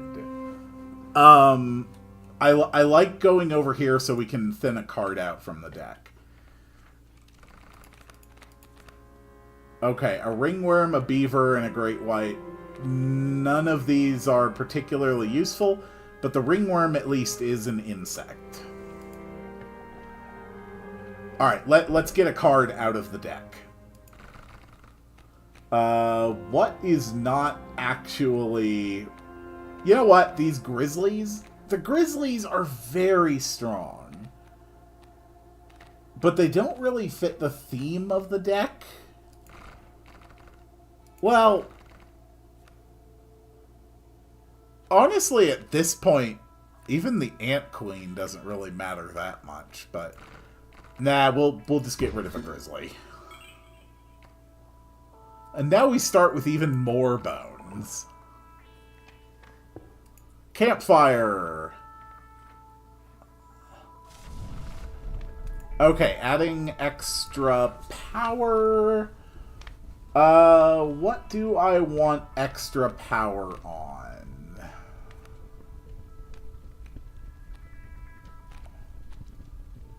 Honestly, why not just put one more power on the ringworm? Or, a better idea, let's just keep powering up the ringworm.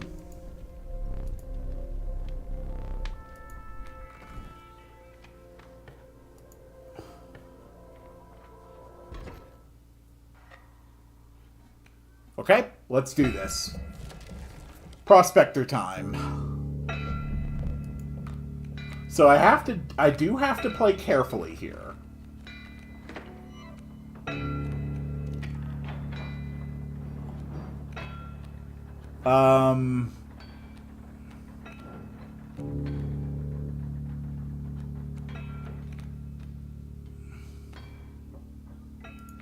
Okay, we're going to start with Squirrel and sack that for Ringworm.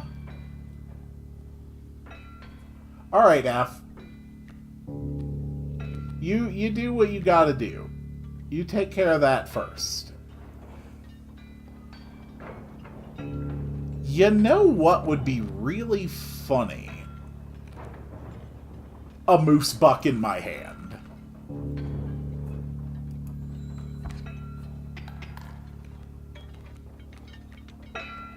He dies, moose buck comes out. That is a corpse maggot. Okay, again, I want to play a little conservatively here.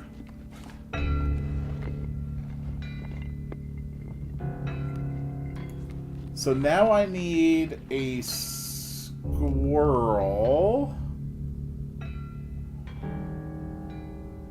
How do I want to do this?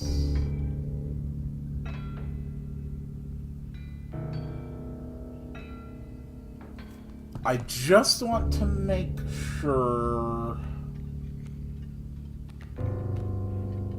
I mean, I can kill the pack mule immediately. And get my black goat. You know, we'll go with the black goat that got copied. There we go. You coward! That mule was defenseless! Okay. That is fine.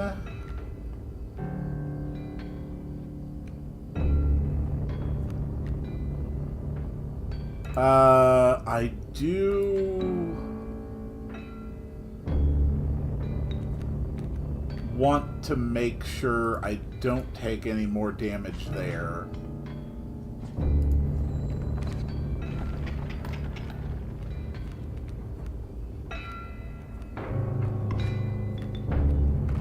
Okay. Another one comes in. When will be the next Hollow Knight stream? Later this week, I suspect. Probably Wednesday or Thursday. We're gonna get Black Goat.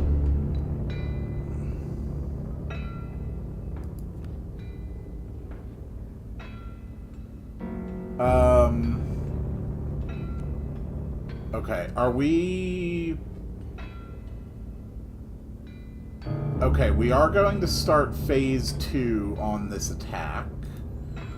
So let's just go ahead and do that.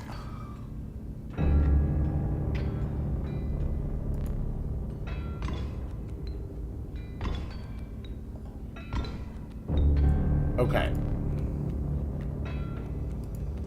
Yeah, that's fine. We'll just drop a here. We'll just drop a squirrel here first. Oh crap.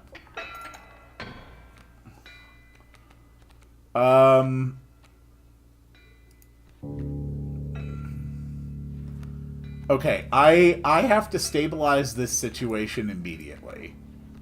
So we're going to start with the black goat.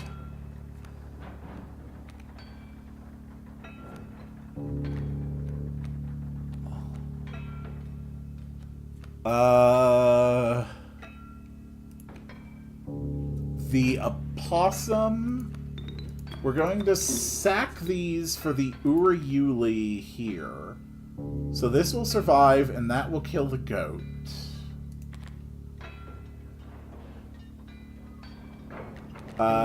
This is going to attack the goat. So now I just need something to block that lane there, which I can do with field mice. Hello, Just. Casey, did you? You tampered with one of my sigils.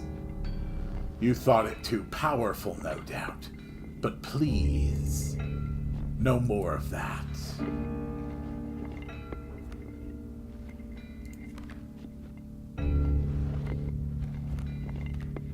Okay, I survived this turn fine.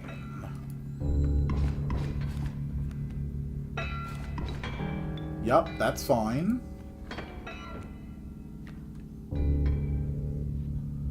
And I think I win this turn. 2, 3, 4, 5, 6, 7, 8. No, I need to make sure I survive a bit. How are you doing with the public watch hours?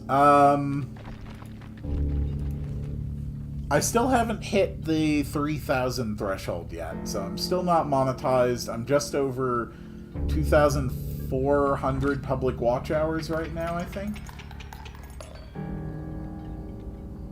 Oh, I counted wrong. I won. Cool.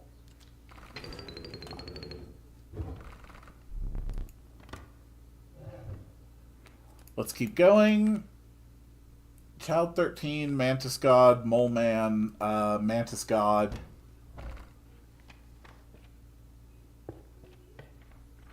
Yeah, I need about 600 more public watch hours before I can get monetized.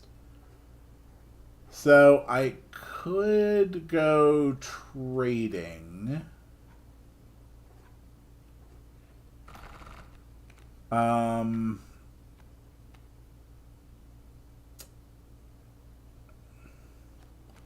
Account or no accounts? Oh, honestly, I don't know. Oh yeah, I forgot I had this guy in here. I could go... Okay, chat, I need you guys to make a decision. I can either put this Mantis God triple attack on my Urayuli, or I can go and trade the golden pelt and the rabbit pelt for new cards.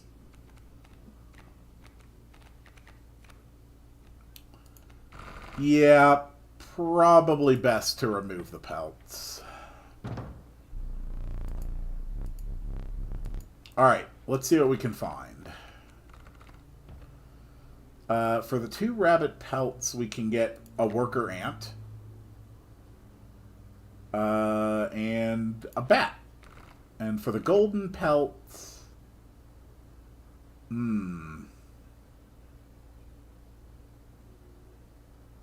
These are not the best cards. But just in case things go really, really crazy, having a mole man for defense can sometimes be enough to save you.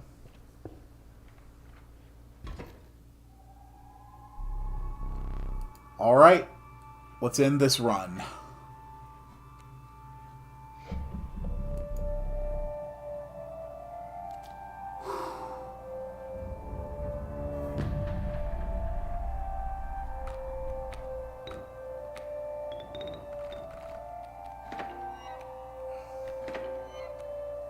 Okay.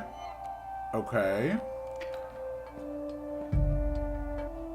So, fun thing, I can just go ahead and yank out one of my teeth.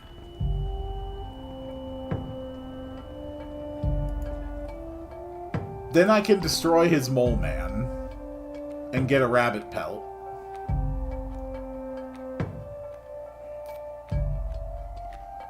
Then I can drop a corpse maggots to get an item.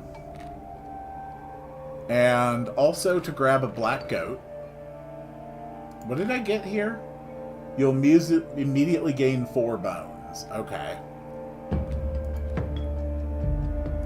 We're going to sack that for that.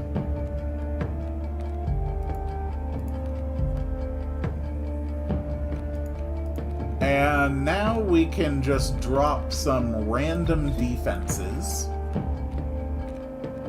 And grab the Urayuli. And then we can sack the ringworm and the black goat in order to play the Urayuli. And we end phase 1.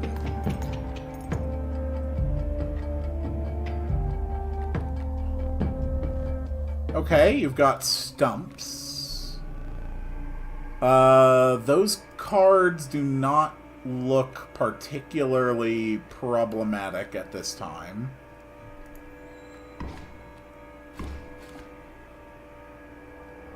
Not to mention, this goat actually has attack on it.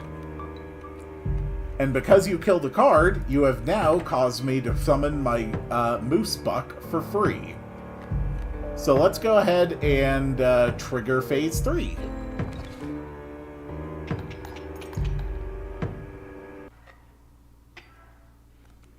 There we go.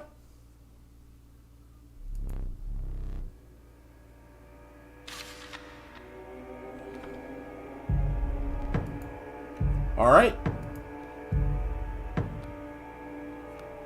And now comes the really crazy part.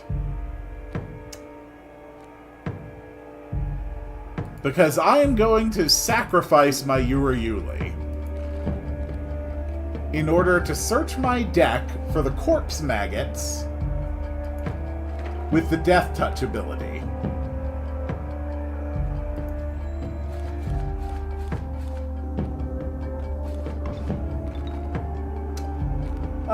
Yeah, why not get a mole man?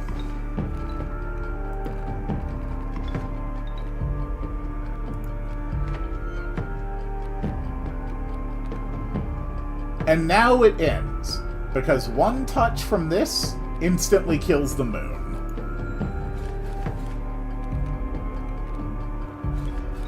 Oh, wait. Oh. Is that there in the main game? I feel like that one's not there in the main game. I've never actually tried doing the Touch of Death in this version. It's fine. It all works out.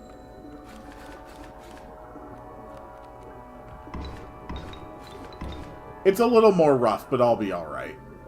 Get the fake... You are obsessed with that fake card. You demand that I get the fake card. I must have the fake card. It's not always about fake cards, you know.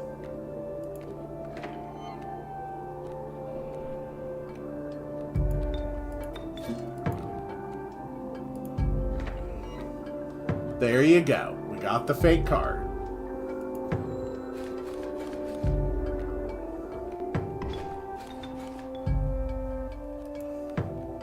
It is pretty cool having a card that won't be attacked, though. I won't deny that.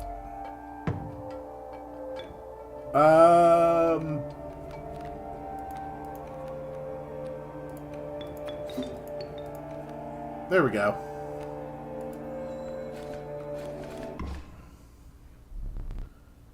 Very well.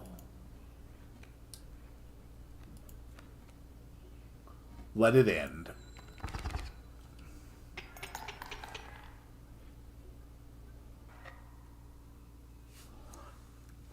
Oh, that's why you like it so much. It actually makes you immune to being killed by the moon. Okay, that's pretty cool. Misplays 7? I disagree.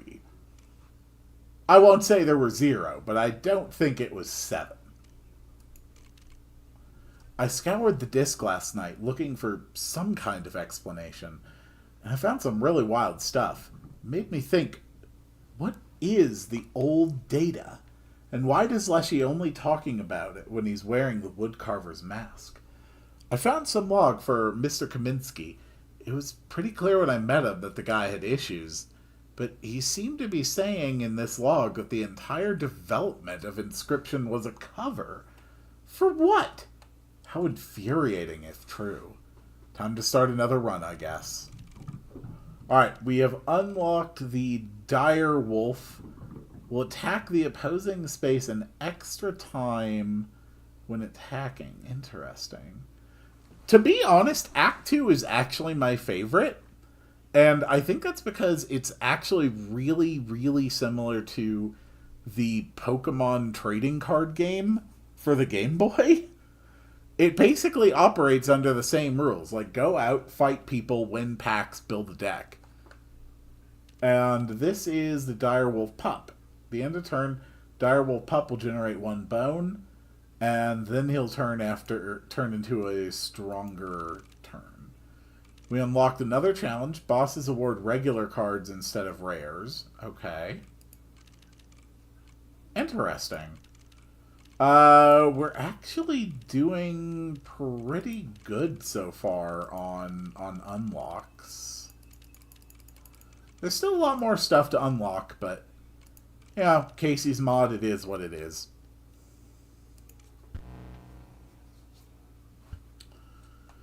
But I did say that I would go with the main game. So, yes, I have played this before. Oh, Af, you're just in time. I am about to start the main game of Inscryption, so you can actually get a look at what that's like. One interesting thing you might notice.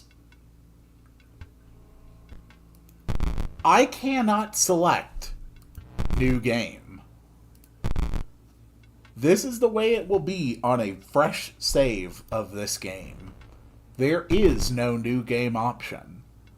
All you can do is continue. Welcome to the start of the story.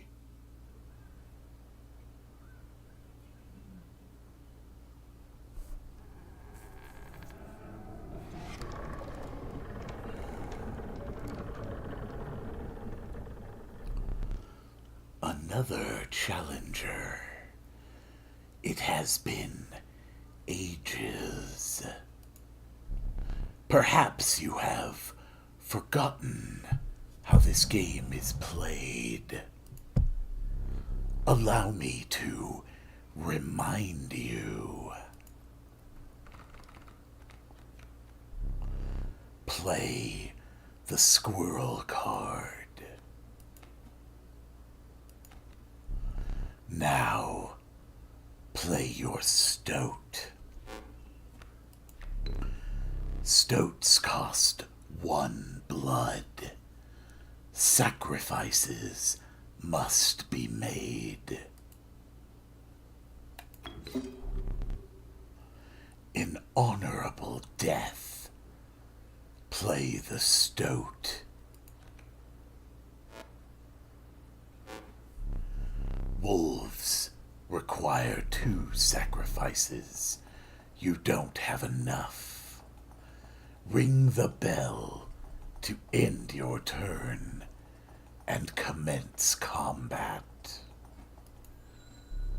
The sacrifice sigil on cards aren't perfect. Child 13 is 13 sacrifices and the cat is 9. I did not know that. I have never run into that. Your stoat stands unopposed. The number on the bottom left is its attack power, 1. Your stoat dealt me 1 damage. I added it to the scale. You win if you tip my side all the way down. Like this.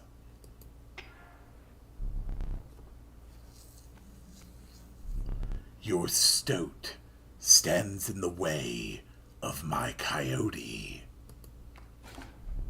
My coyote dealt 2 damage to your stoat. That means your stoat's health is 2 less. If a creature's health reaches 0, it dies. It's your turn again. You may draw from your deck, or you may draw a squirrel. So you have 2 decks. You've got your regular deck of cards, and then you have an extra deck which is full only of squirrels. How dull. If you don't sacrifice the stoat this round, it has unique dialogue. That's cool. In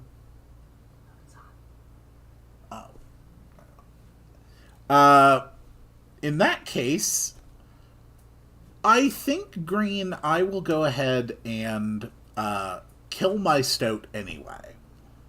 We will leave it to AF when they play this game to discover more secrets. The wolf demands 2 sacrifices.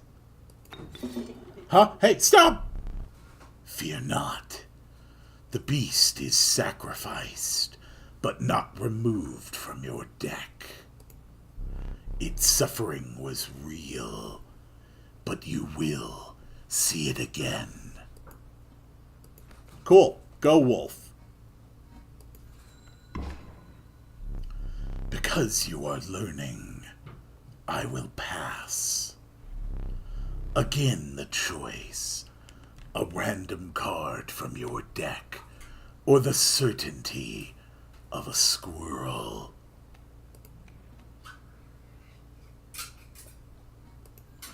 Boop. 3 damage dealt. 3 weights on the scale. Pass. And that's the round. You've won this match. They won't all be so easy. Let me recall your story.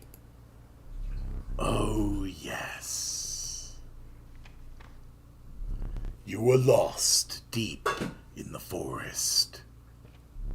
A single path revealed itself.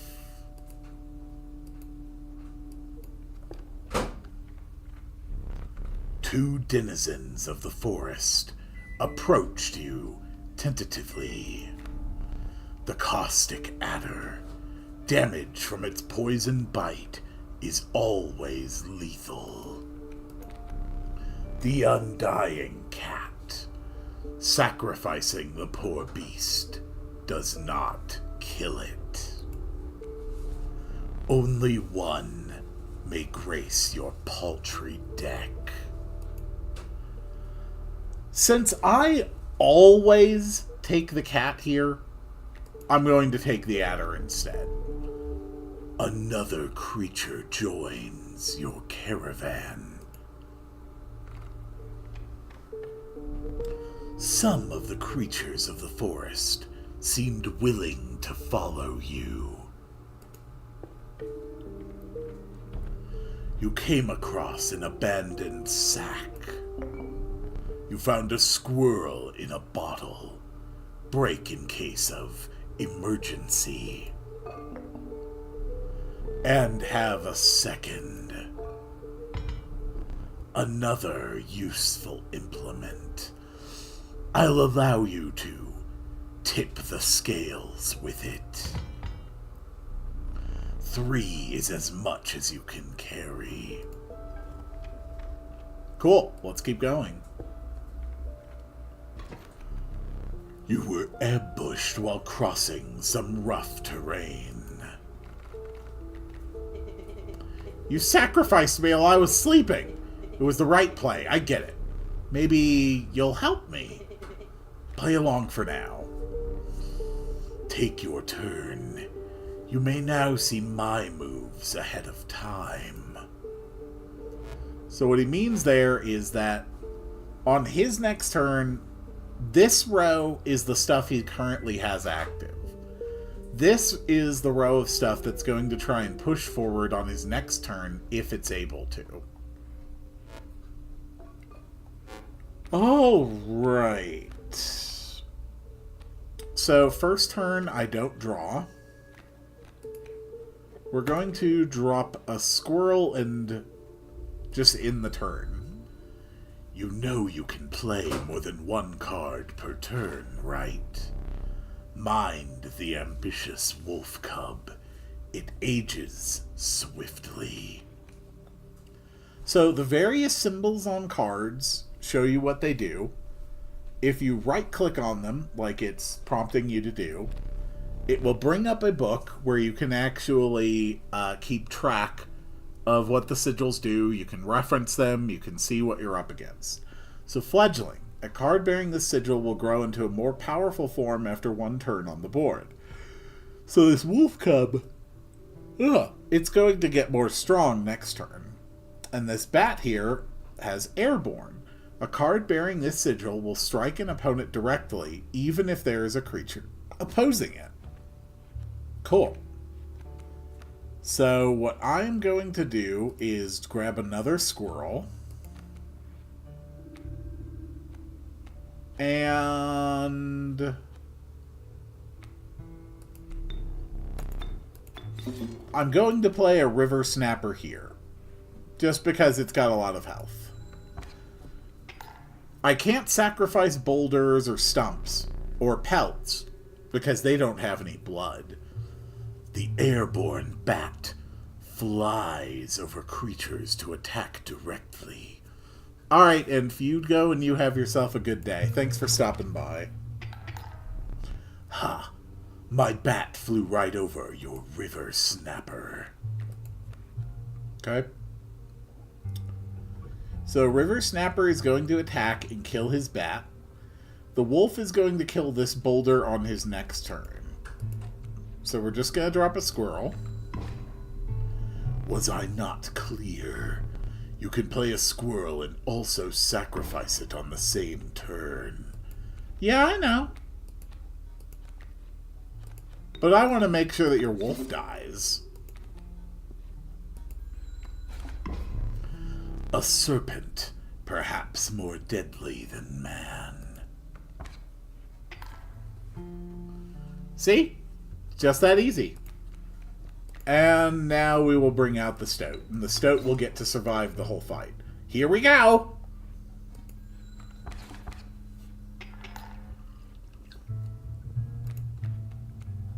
Alright.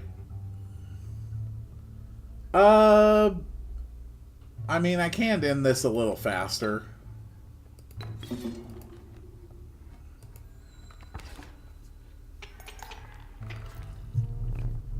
You prevailed and trekked onwards past the now bloodied terrain.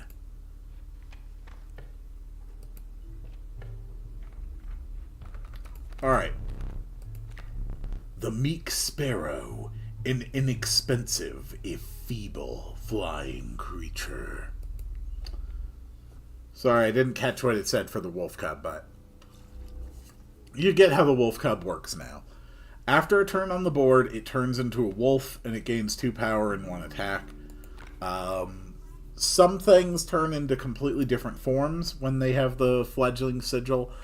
Other things, if you put a fledgling symbol on creatures, they will still gain an extra power and an extra defense on the next turn, and it'll just change their name to Elder. Like, it would just be Elder Sparrow, and it would be like a 2/3 on the turn after. But yeah, some cards like the Wolf Cub are special and actually like grow into a different form and get more than just like +1/+1. I'm gonna take the Wolf Cub.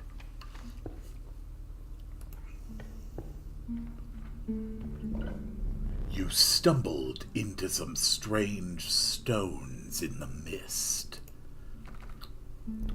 You were compelled to choose a worthy sacrifice, one that will be lost forever.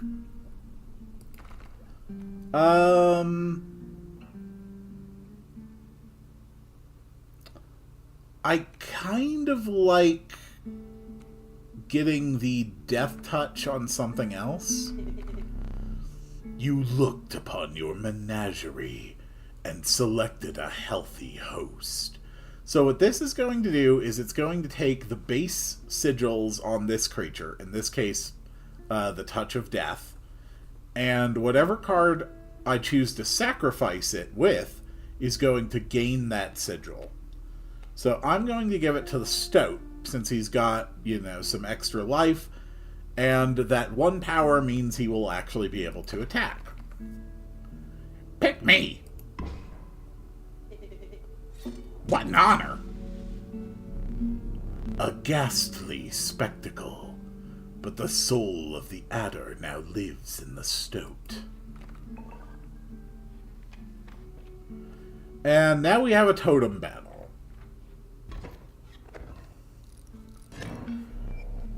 Behold my totem.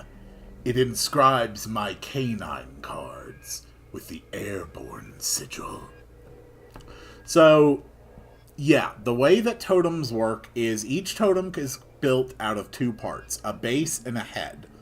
The base part has some kind of a sigil, and then the top part shows what kind of creatures will get them. And all creatures of that type will get that sigil. So for him, he's got an airborne sigil base, and he's got a wolf head. So all his canines will get the airborne symbol. He's completely insane. You see that, right? No care for the rules. Pathetic, really. Enough. He keeps me around to watch me suffer.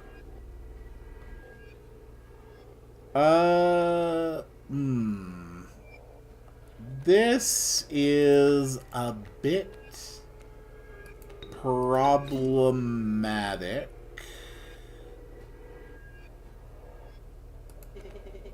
Back on the board.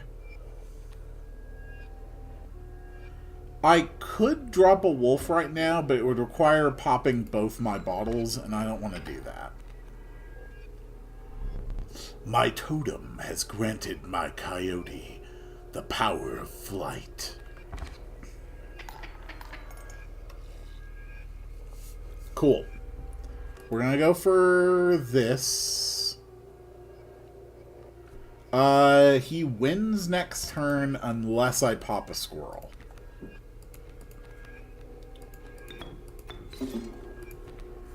So now we'll kill his bat and his coyote, and we'll be in a much safer position.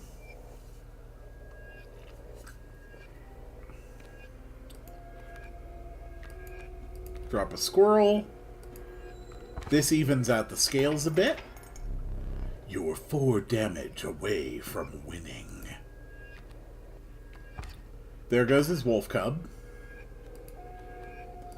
We drop another squirrel. Sack the squirrels. Now we have a wolf. And we are basically in a position of winning. And let's go.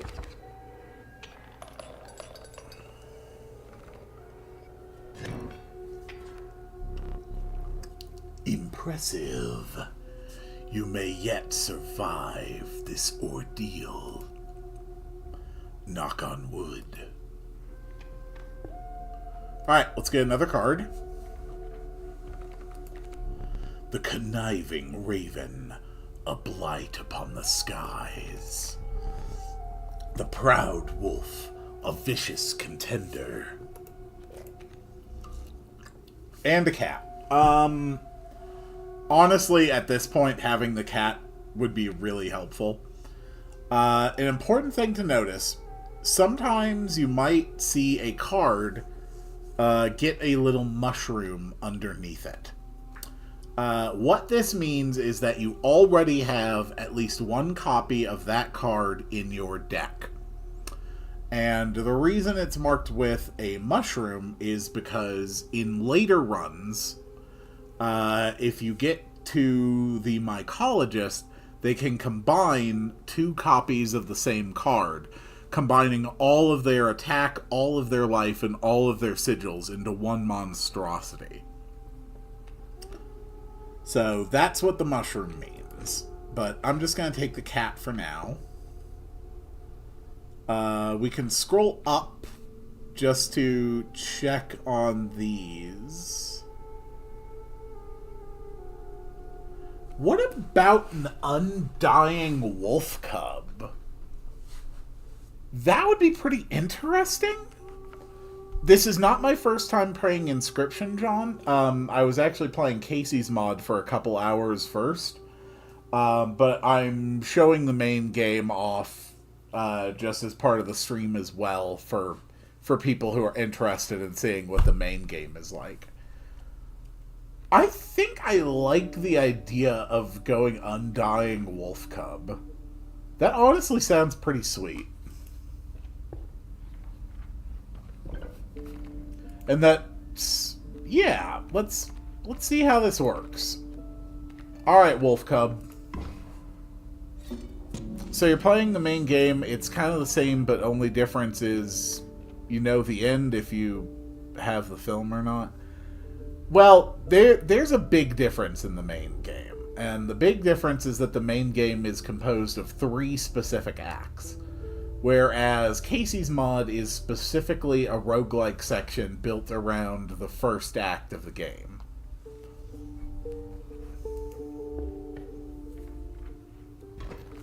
Not to mention the main game much more slowly introduces stuff. There's a way out for both of us. It's somewhere in this foul cabin. Look, don't mind me. All right. So we're actually in a bit of a rough position here. He's got a sparrow and a grizzly. He will win immediately.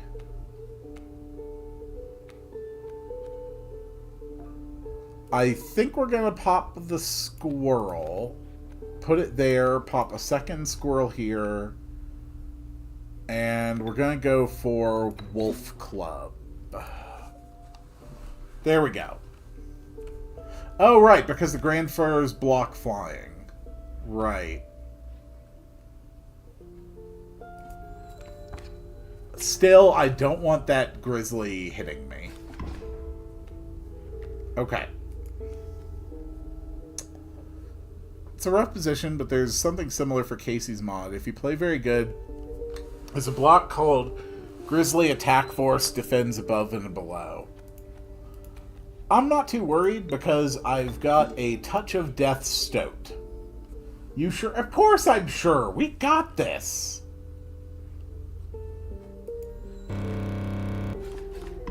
Oop. Well. So, Af. This... oh, yeah, you were referring to this. Yeah, I know. So the game will not actually permit you to advance too quickly at the first.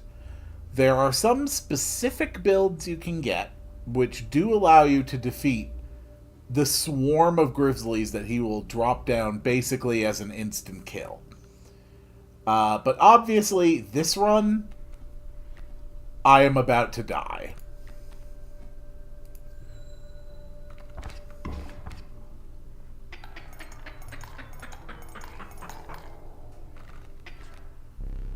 You've lost. Using this as a learning opportunity may be the only way to mitigate my disappointment. Get up. Get up from the table. Fetch me the candlestick from atop the barrel beside the door. And this is the other really cool thing about Inscryption, particularly Acts 1 and 3, is it's basically got this section, which is almost more just like a series of puzzles and secrets to discover outside of the actual game. It's basically a little escape room, which is really cool. And, you know, yes, I really love the way this game is built. It's so unique. But, like, there's a safe, there's a clock, there's a painting, there's some little figures over here. Bring it here. There's a locked door with some bright lights on the other side. There's a locked cabinet. There's this thing over here. If you're playing Inscryption, huh? You know what? I think you're going to have a great time. This is a really, really cool little game. Alright, we're going to put out that candle, which is going to cause a bunch of smoke to start gathering in this collector here. Death very much is part of the game.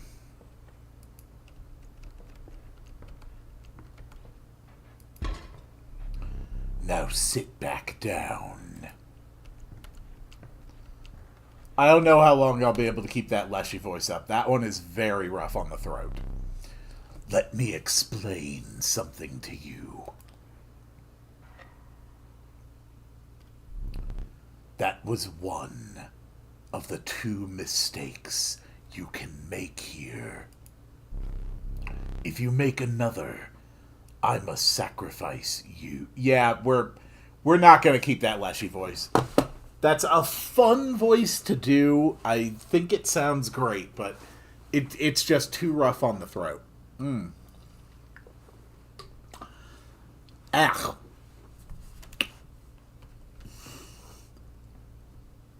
I mean, I could try and make Leshy sound more like a game show host. You know, just bring some levity to all this. If you make another, I must sacrifice you. Now, where were we? Okay. We've seen the pack. I haven't shown off the fire this run, so we're going to go that way.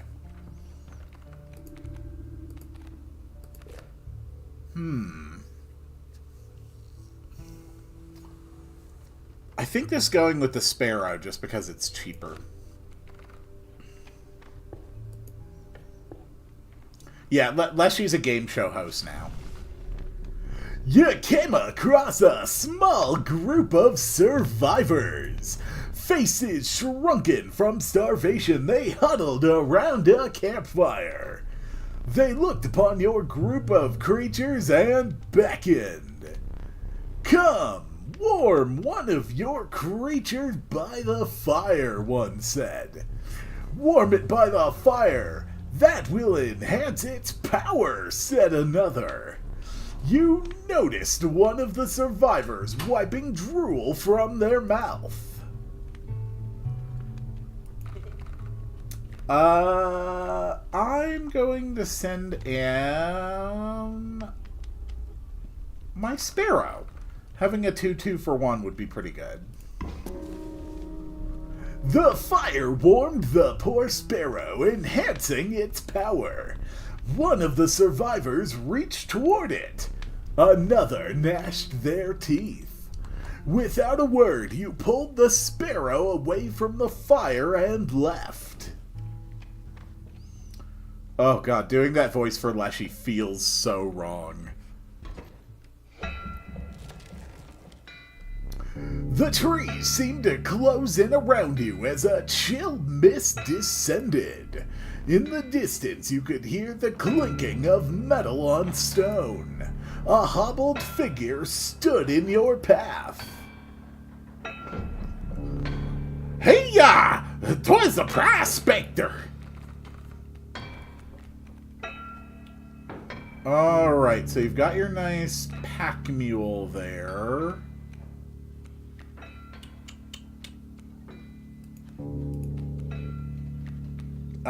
Let's start with the sparrow then. We can at least match damage for damage against the coyote. Kinda need the stoat. There you go. He's doing the prospector again? Easy, boss. The mule's the key. Cool. Go sparrow.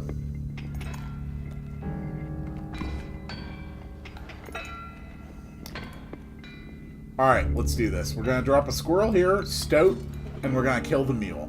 Okay! We kill the mule, and it gives us a bunch of cards. Dangnabbit, my mule! Alright, we take 4 here. That hurts. So we got 2 skunks, a wolf, and a squirrel. Okay. So the situation is not ideal.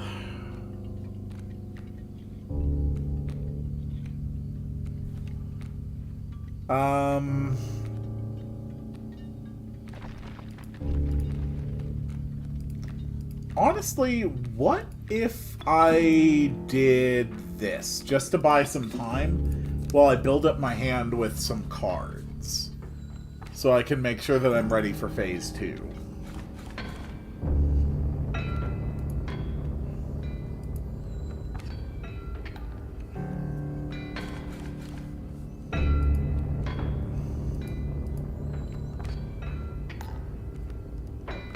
Okay, skunks and boulder are down.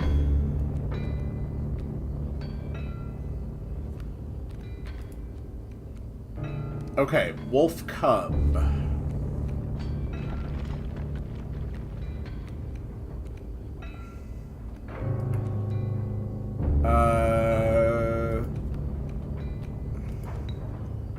Alright, I've got things handled a fair bit better now. We kill the mole. We kill that coyote. We take 4. We're just going to go ahead and use the pliers to yank out one of my teeth and weight the scales a bit. You, a well-earned point of damage! I didn't think you would really do it! We're going to leave it like that. Cool. Now we've got a big wolf.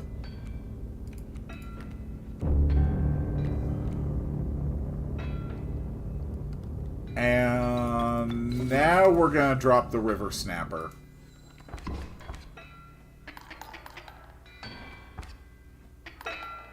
Alright, so I'm gonna win this phase, but I can grab some more cards before phase 2 starts.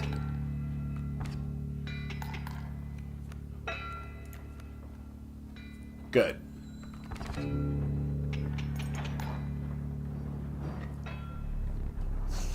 I hope you didn't think it would be that easy. There's gold in them cards. Yeah, yeah, yeah. Gold. I've struck gold. Okay.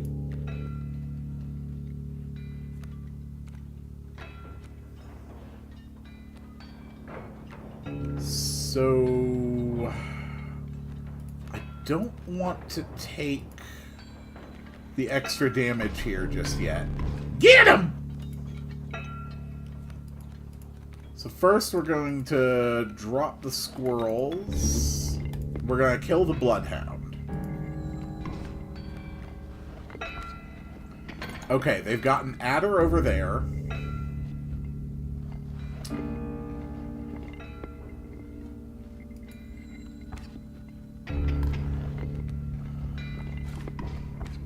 Okay. The battle had taken a toll on you. Your supply of new creatures was exhausted. Starvation began to set in.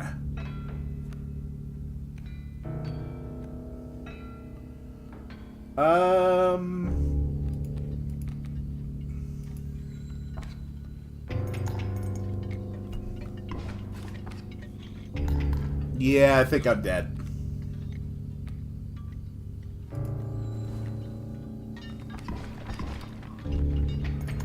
First run loses at Prospector. That is unfortunate, but sometimes it happens.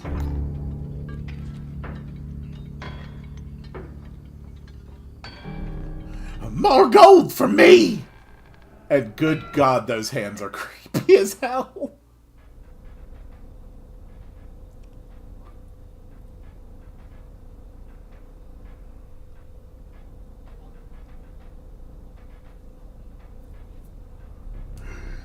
You aren't dead yet. This isn't purgatory, though you may think of it that way. Before you expire, I must ask you a favor. I would like a memento. Your very own death card. It's quite plain at the moment, isn't it? We will work together to amend that. I want this to be the perfect memento of you. Here are some cards from your mediocre deck. You can put them to good use. Please choose a card to draw the cost from. Well, that's disappointing. A cost of 2 blood from the River Snapper. And another. This time I will use its power and health. The numbers. Alright, Wolf. 3 power and 2 health from the Wolf. Now choose a card from which we will extract the sigils. A sigil of Airborne from the Sparrow. I never did ask your name. My name is Crappy Card. There is now but one final matter. The portrait. Are you ready? You do need to smile.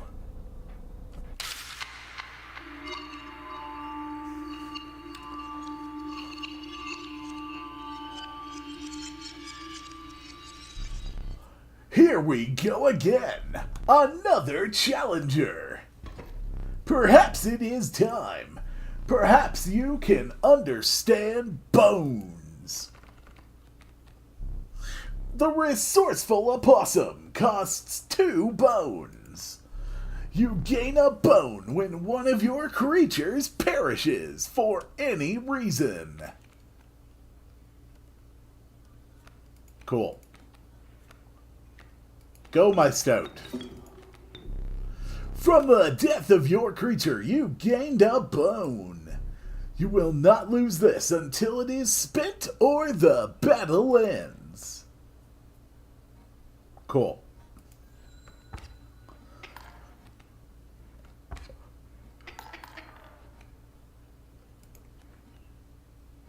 A bullfrog.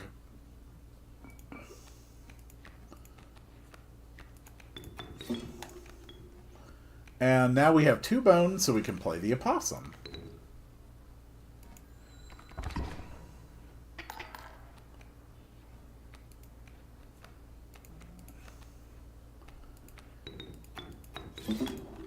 And we win.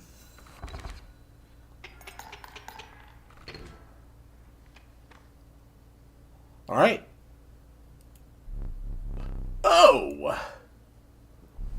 I forgot your figurine. Get up and fetch it for me. It's beside the safe. So here is the rulebook. And you may notice that there's a number on here. It says 273. So you can just flip through like the entire rulebook just to see what sort of stuff is on here. 273 is the important number.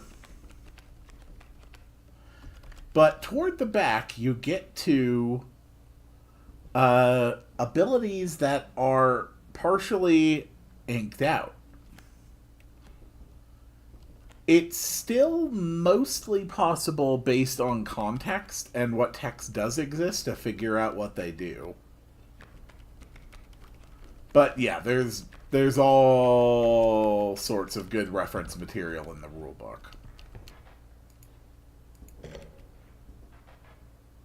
Up here on the painting, we can see that it has an image of a board state. An adder here and a squirrel here. If you are able to replicate this board state during your game, you unlock something. But first,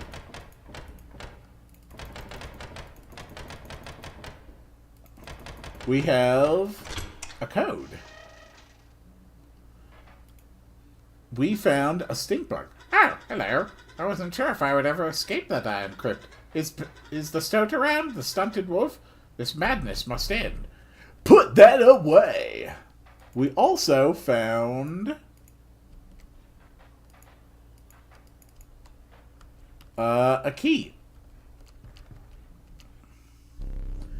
Let us continue. Alright. So we did that. We can take a key, and we can use it to unlock this.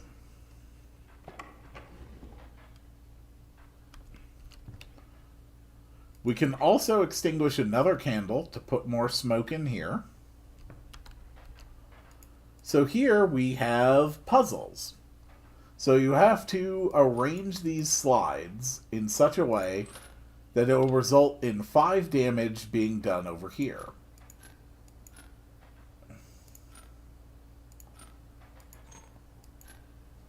So that is going to be 5 damage. And it opens up, and we unlock a new card, a skink.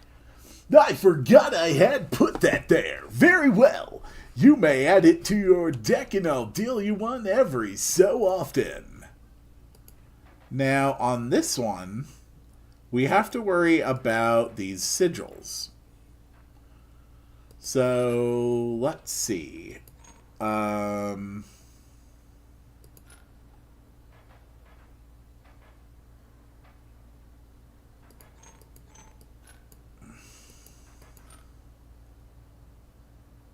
That's 1 damage. No. Okay. That's 5. And now we have unlocked formidable creatures, those ants. Very well. I will add them to your deck and make them available for future challenges. Alright, so that's 2 things unlocked. And now we've unlocked even more. So ant and ant. That's going to be 2 damage. You're at a boss F? That's awesome. I think that's 5. No, that's 4. How is that? Oh, because of the ant. Okay.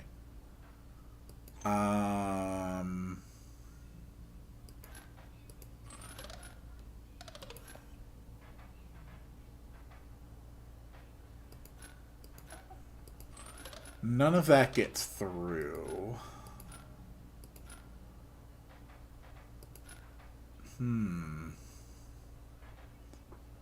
I need one more damage.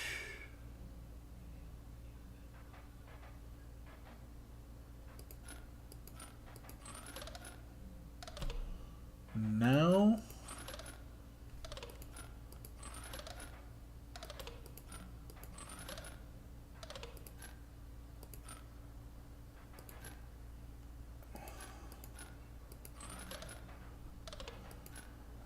What am I doing? These puzzles always stump me a lot. Okay. Let's just think about this. I need to get 5 damage through. So this is going to be blocked. If we do that, then this thing is going to be blocked, and then it's going to just skink over to this side. So this would still be 0. If we do that, it's still going to be 0. If we do that, it's going to be 2. No, it's going to be 3.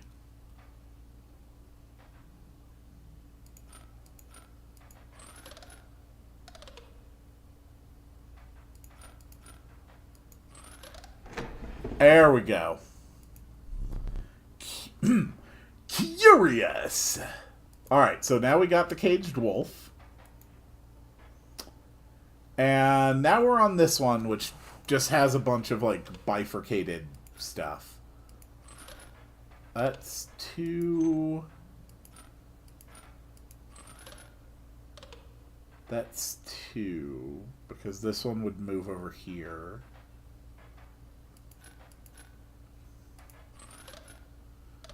That's 3.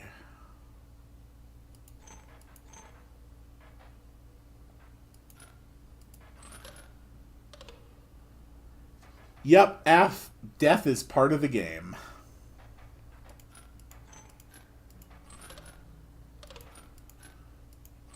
Alright, this one is only 2 damage. That one's 3 damage.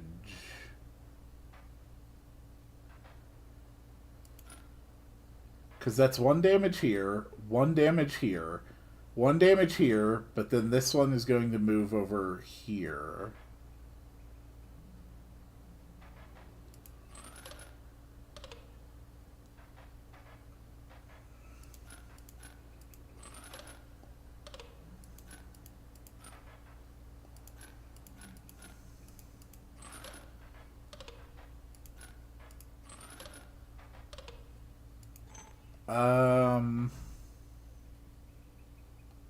It's 1, 2,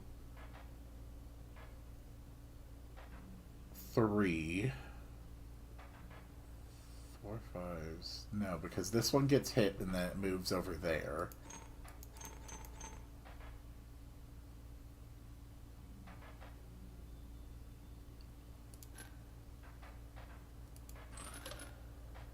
That's still 2.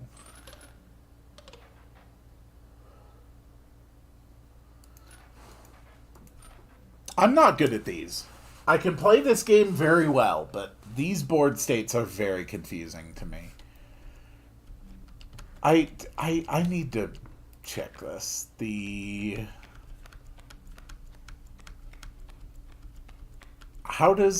it is. A tail is created in its place and the card bearing the sigil moves to the right. Okay, we'll always try to move right. So when this tries to hit this tries to move right, but it can't.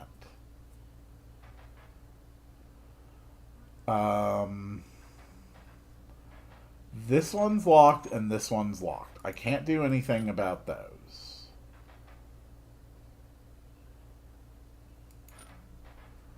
This will only be 1 damage because that moves.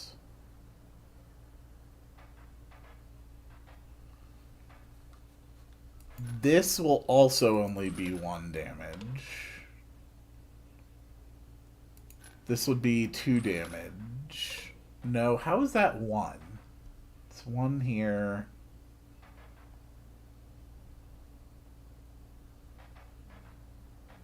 Will it move left if it can't move right? Otherwise, I don't see how this one would be 2 damage.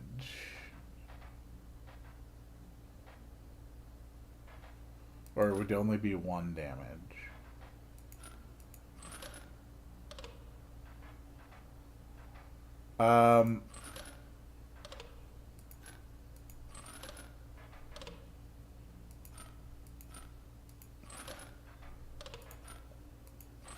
Honestly, I'm kind of at the point where I just want to brute force it.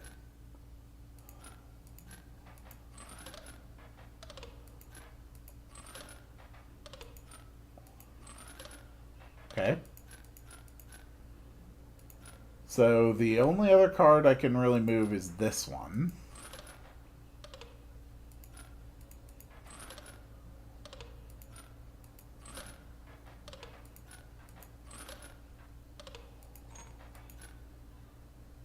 Okay.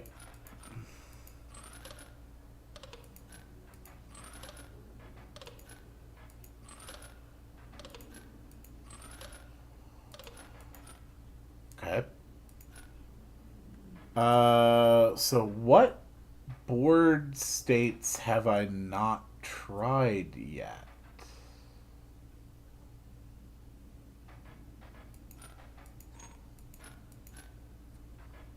What am I missing here?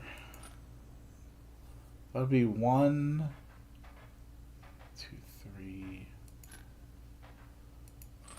Yeah, that's 3.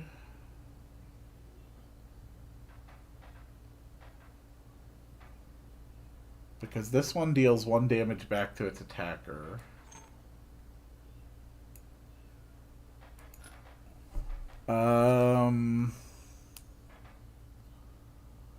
I am always so bad at this one. I really am.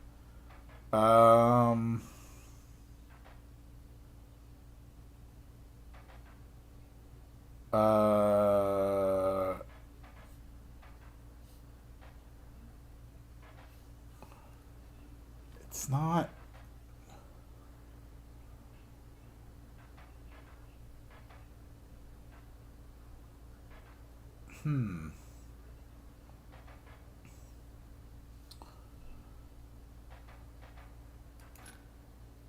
Oh! What if I did...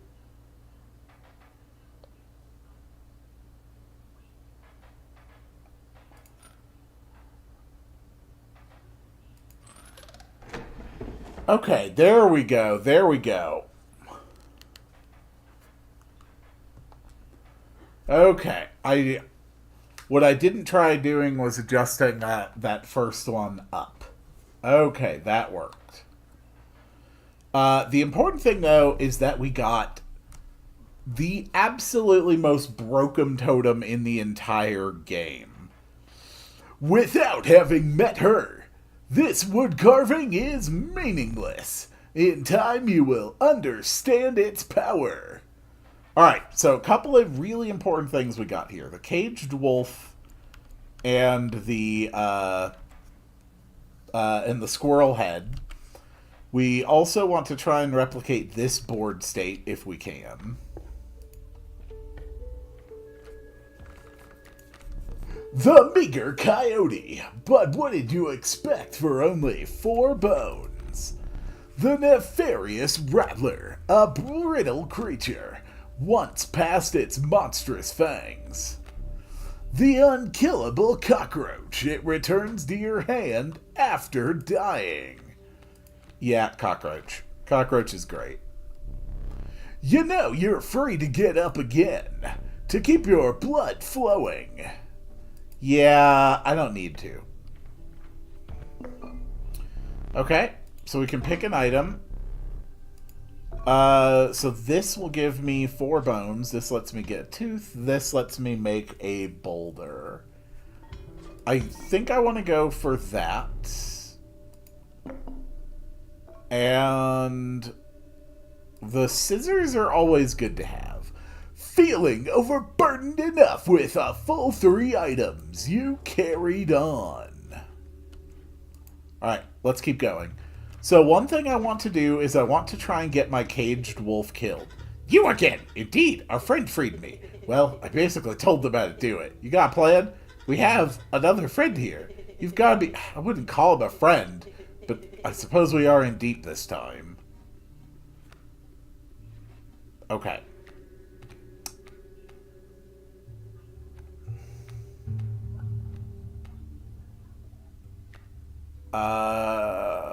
Let's do Squirrel and Stoat.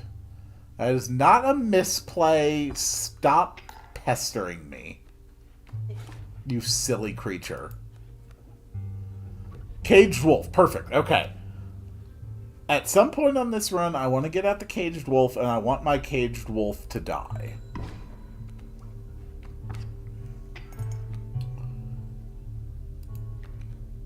Very important. Yeah, that's fine. Go Stoat. Okay, now I have 2 squirrels.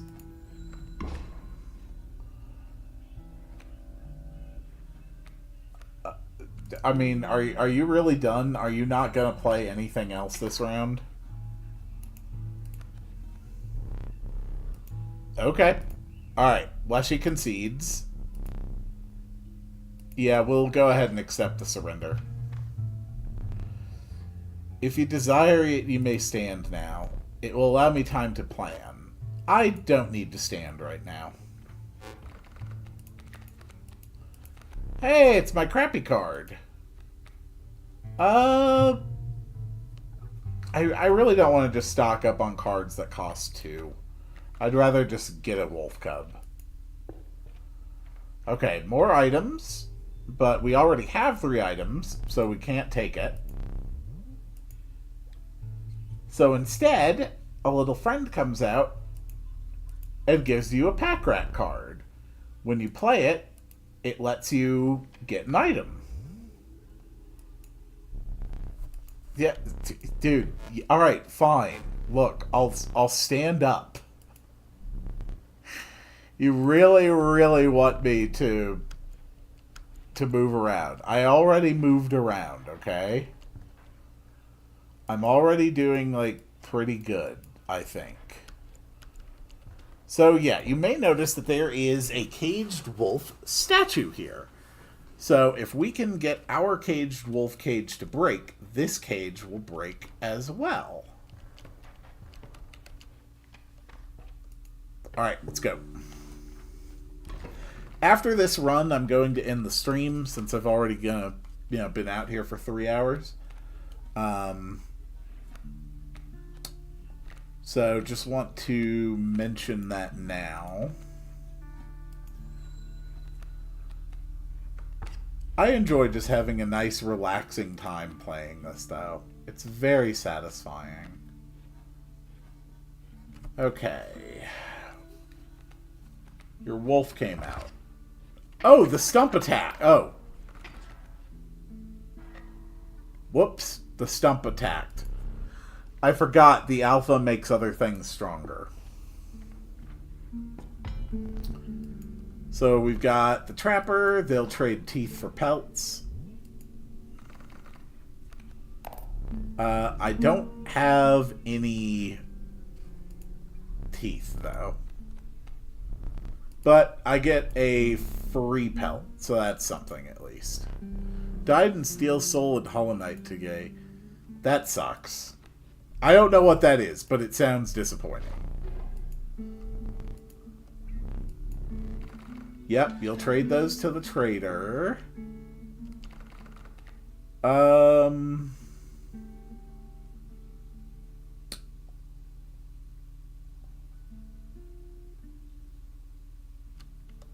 Is there anything really worthwhile to do with the sigils?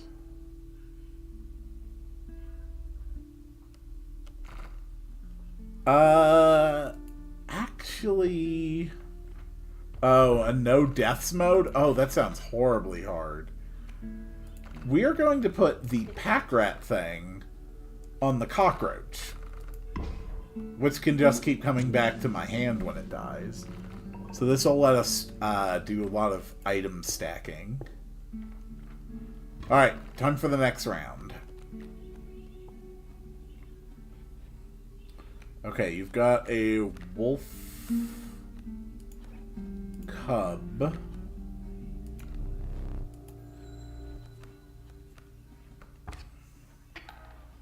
This is good. We now have the 2 blood required for the caged wolf. So we can let that start taking damage from the wolf. It doesn't matter if we lose this run, because we are progressing as long as that caged wolf lives. Or as long as it dies. Perfect. What was that? It's hard to call it cowardly. Alright. That gives me 4 bones. So now we're going to chop up his wolf. We're going to play the cockroach, which gives me another item, a backup squirrel. And I'm still gonna run this run. Yeah, I win.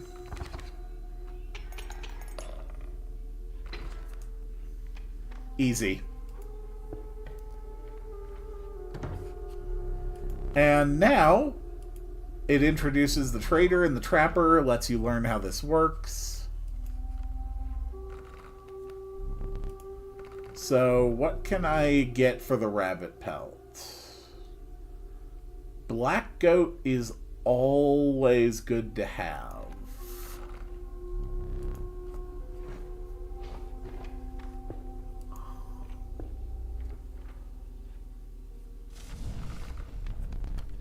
And you guys will power up one of my creatures. How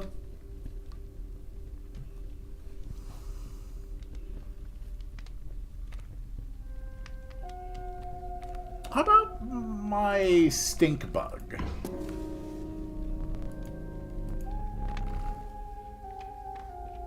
Alright, prospector again.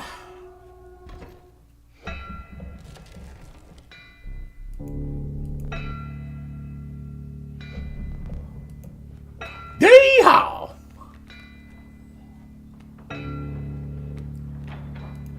Okay. Go for the skink. This lets me get a little bit of damage on the board at least.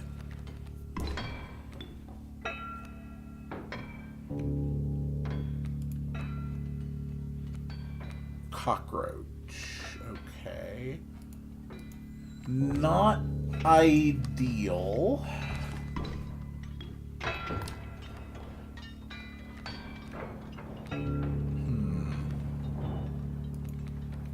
I really do need a squirrel. I could also use some bones. Cockroach, you can go here to give me an item.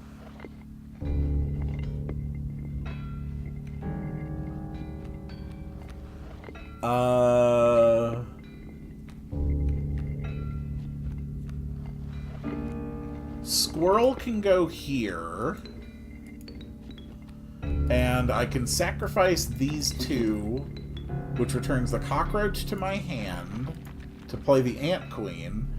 And this gives me 4 bones, which means that I can now play the cockroach again. Damn it, I should have used an item first. We might as well go ahead and yank out my teeth now.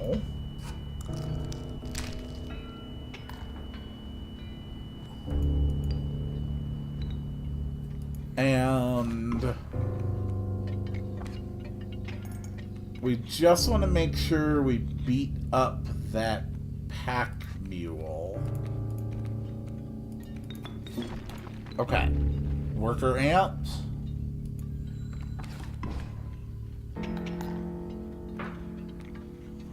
Okay, phase 2 is going to begin after this. I've got 2 bones, but multiple creatures are going to die after this.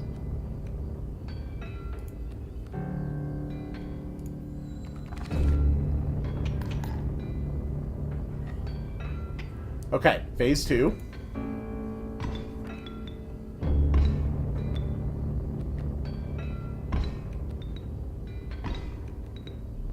Alright.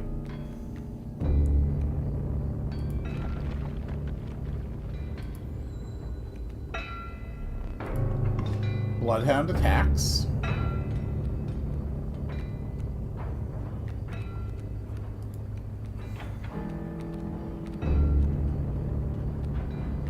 We're gonna put down a cockroach.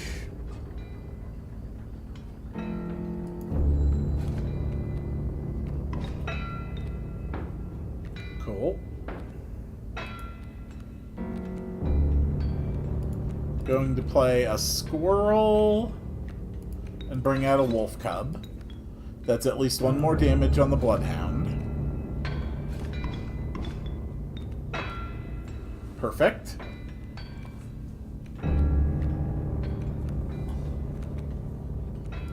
Now let's draw and play the cockroach.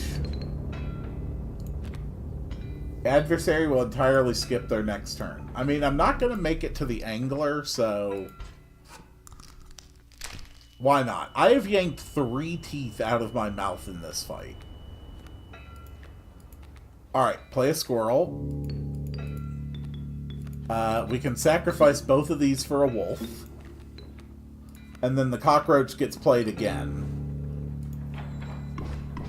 Hello, Jess. Welcome back.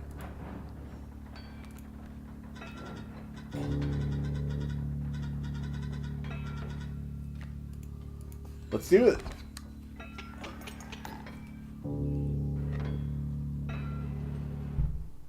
The Prospector has been beaten. But more importantly, we get a rare card, a gecko, the Ouroboros. This is the most powerful card in the entire game. The Ouroboros gets stronger every time it dies.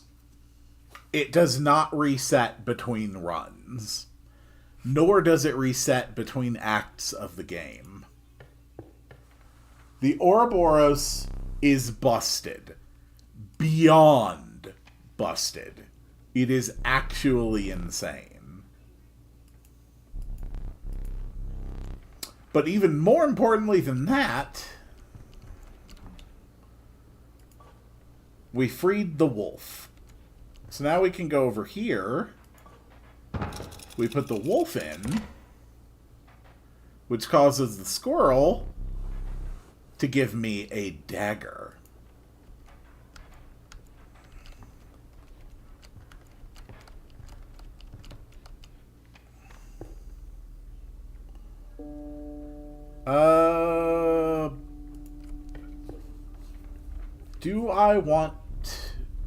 Do I think I can actually pass a trial here? 3 sigils, 6 life, 5 bones.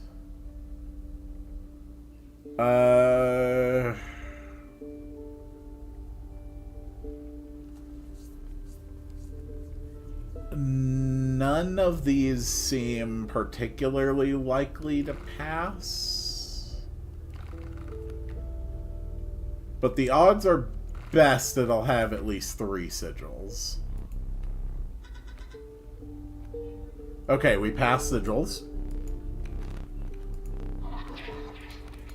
And we get...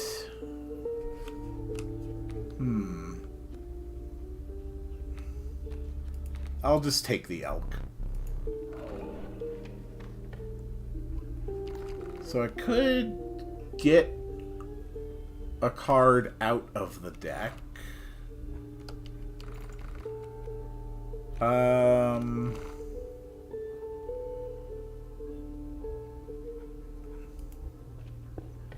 Yeah, why not?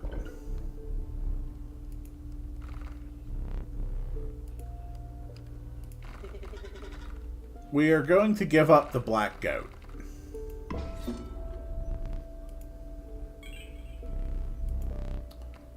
And now we will be starting every match with 8 bones. Next round.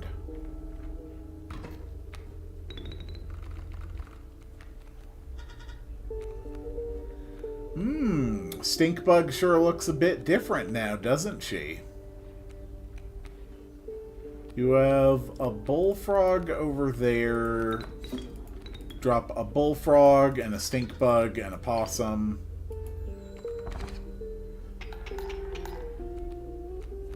And we win next round.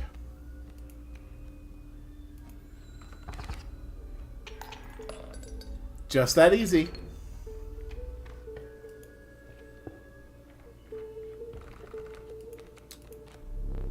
And a river snapper, a warren, and a bullfrog. None of those are especially good, if I'm being honest.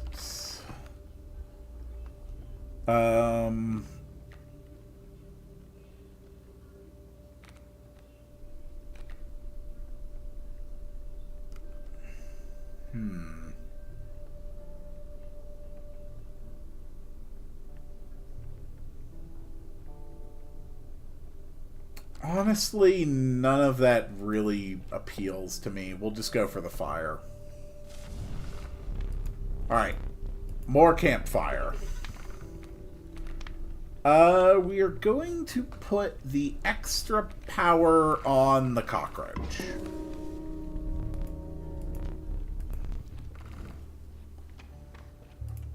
Time for the next match.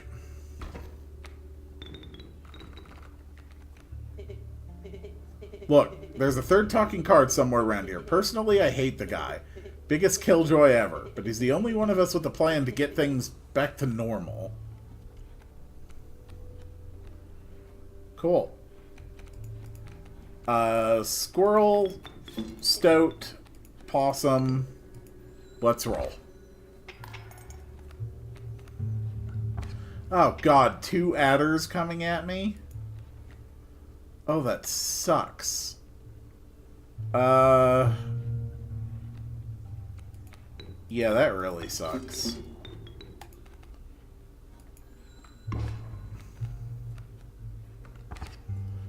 Oh, God, and a rattler, too? This is not the way I want this to be looking.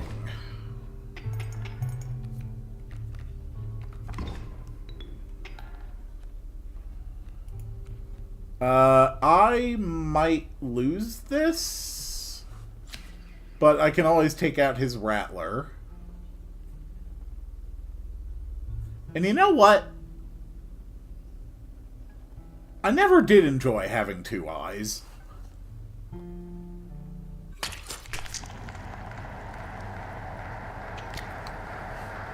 There! Believe it or not, you're not the first to lose an eye here. This isn't much fun if you're half blind. Perhaps you'd like to replace it. Let's see. Oh, this looks like a nice, pretty eyeball. We'll just shove that in there. Better? Regardless, the choice is final.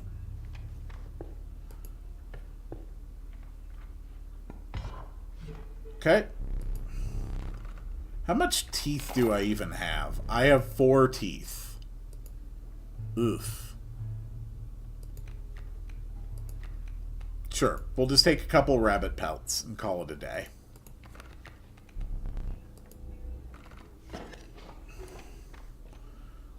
Traders up that way. I can get a couple items, though, before I get there. Ooh. Why not? Why? God. Why not sharp out my eye again? Oh, God, no.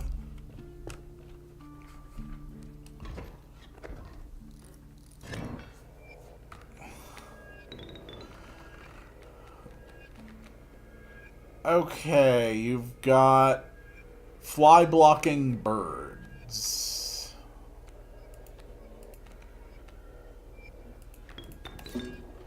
We will go with a wolf cub.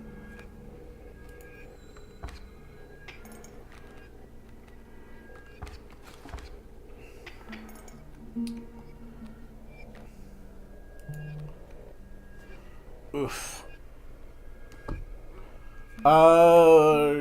Sure. Bullfrog, you can go there.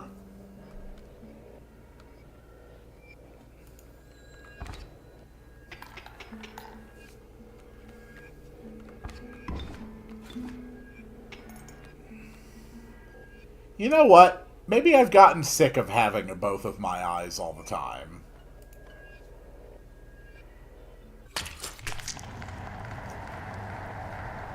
Yeah, you know what? I just wasn't feeling it. I just wasn't feeling that eyeball, you know? Let's go for this one.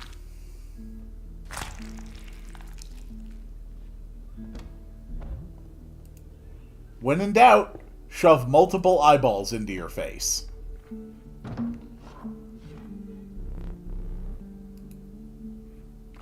Like she's like, dude, again? Yeah, he can't believe it. Oh god, this goat. What the? Okay, fine. I'll take you. And a cat. And a turkey vulture. Oh, that goat. I got the uwu goat.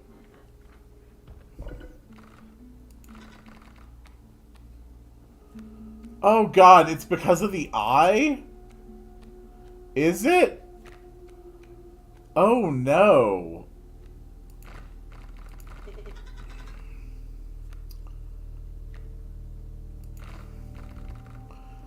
What should I take? Urayuli, strange larva, or long elk?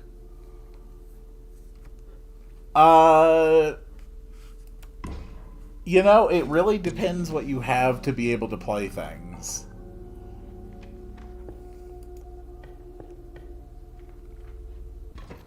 Alright. It's time.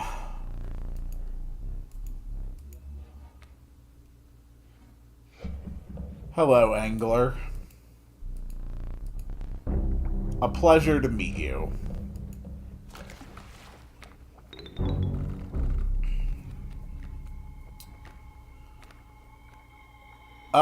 Okay. I have a fantastic start.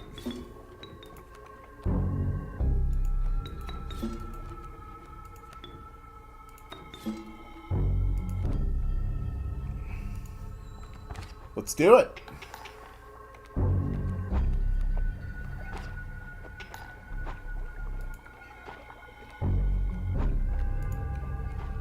Don't you take my damn squirrel.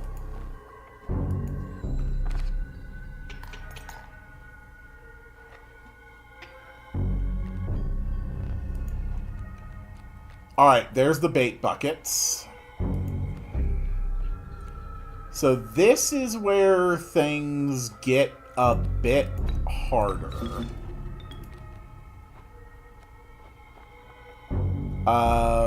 But we just cut up this bait bucket and it'll be fine.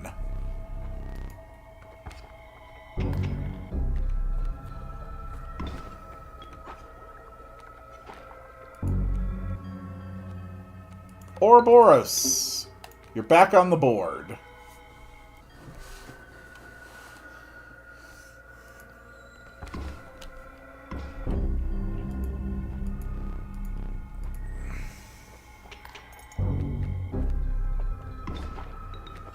Good work, Ouroboros. We're all very proud of you.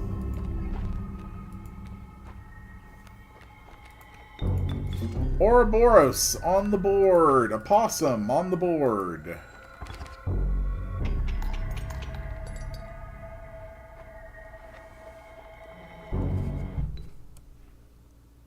And it's just that easy.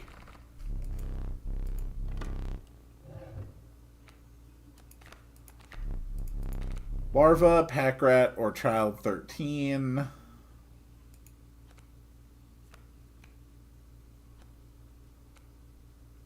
Child 13. Why not?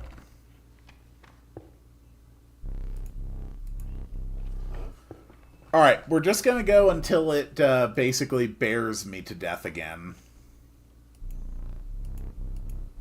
And then that will be the end of the stream. Alright, what is the trial? 4 attack power, 6 health. I'm gonna go for the 4 attack power. I fail.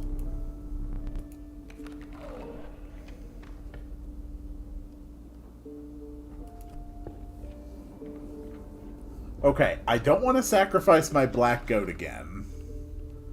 But you know what?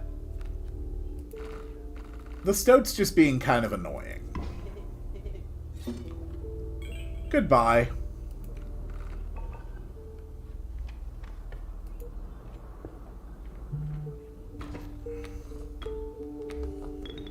Alright. Let the battle begin.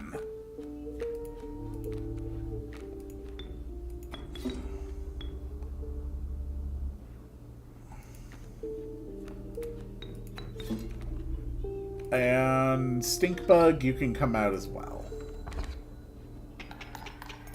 Because that is a win.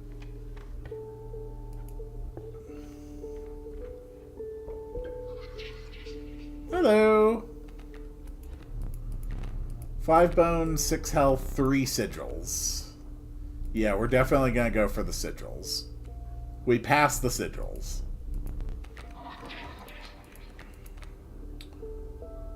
Ooh. The Undying Cat? Yeah, we're gonna go for the Undying Cat.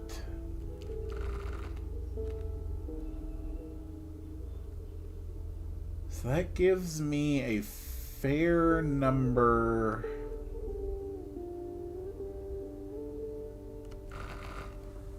I know what we're doing.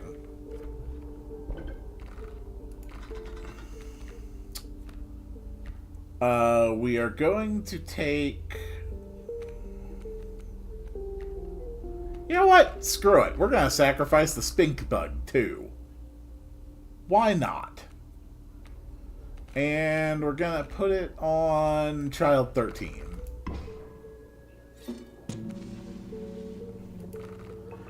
We're just going to play through this pretty quick so I can end the stream and go have some lunch or something.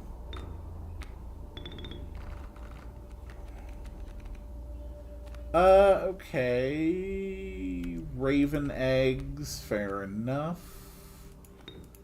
Let's go with the Child 13, Wolf Club, sack.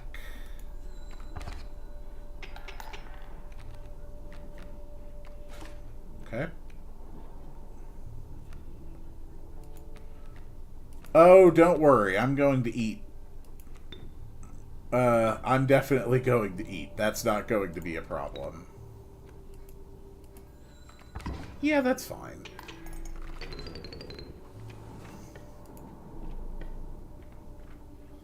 Especially now that I'm just plowing through. Nope, I have no pelts. Thanks for the teeth, though. Items. Give me a knife. Yes! We're going for the knife again! Sure, an extra black goat. Why not?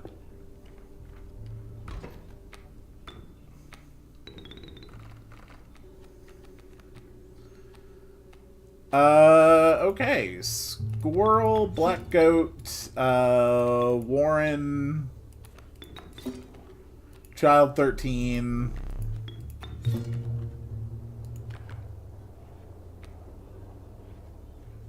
Cool.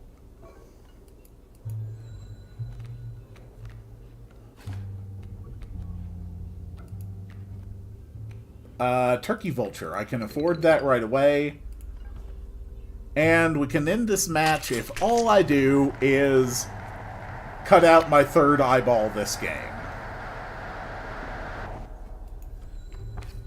Hey, Leshy, do you have any more eyeballs?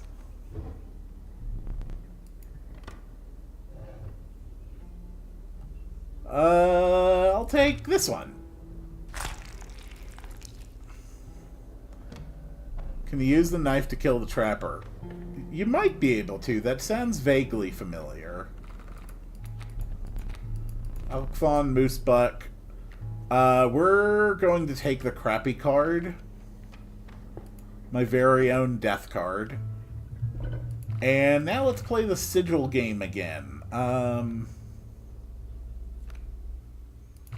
Let's make something else into an elder.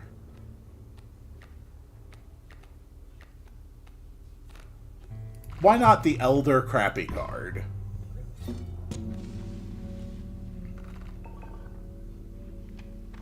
Alright, let's do it.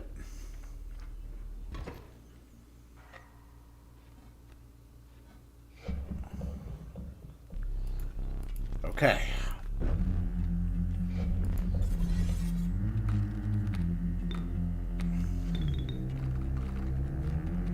So this gets a little bit crazy.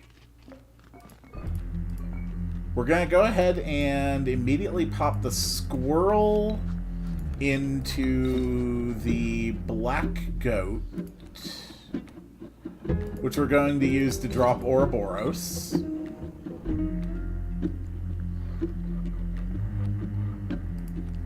Cockroach will let me get an item.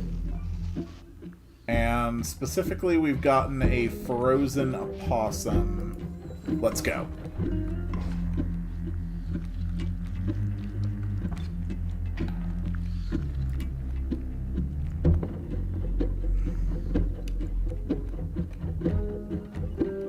Yeah, that's fine. Pelts for me.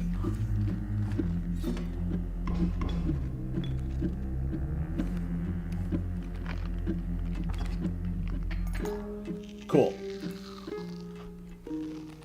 Alright, we got an elk. So first thing, we're going to take the frozen opossum and we're going to put it in front of this bullfrog.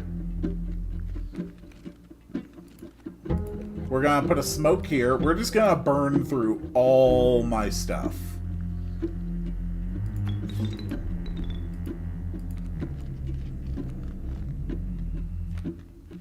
And that one, we are going to play the cockroach to give me an item. Then we're going to play the Ouroboros to kill the strange frog. Then we're going to play the cockroach to get an item. Force him to pass his next turn.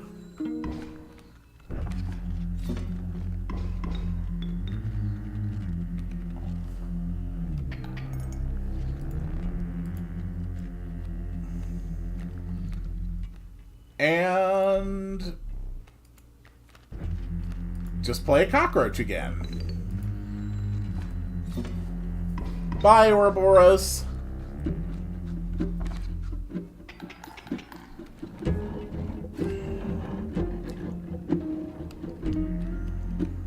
Alright, and now we're going to draw a squirrel. We're going to use the squirrel in order to play the black goat. We are going to sacrifice the cockroach and the black goat. Oh, I am definitely winning. I'm on my first run and my Ouroboros is already a 5/5.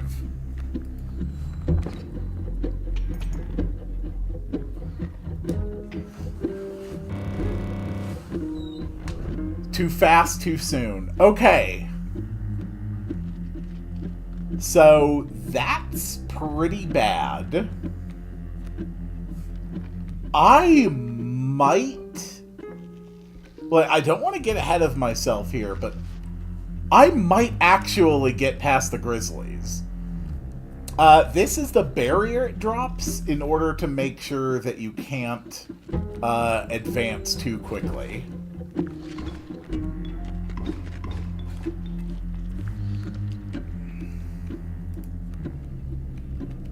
I genuinely might actually do this.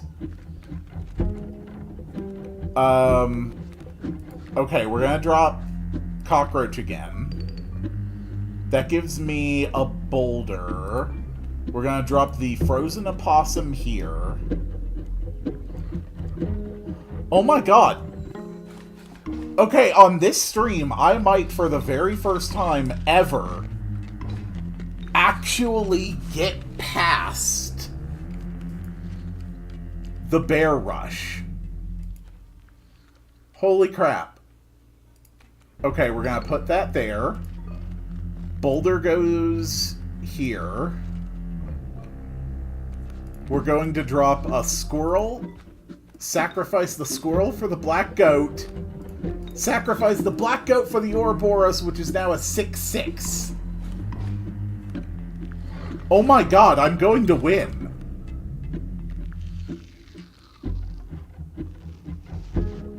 Oh my god!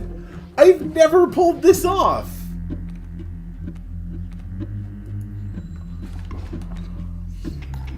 Oh my god, I'm getting past the instant death!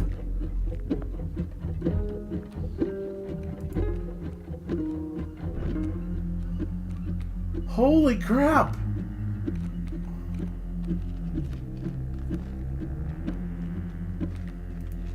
Wow. I don't know, Af. I wasn't trying to build to pull this off, honestly. It just happened.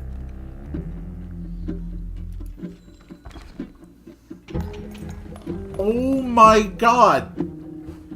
For the first time ever, I got past the kill. Holy hell. Wow.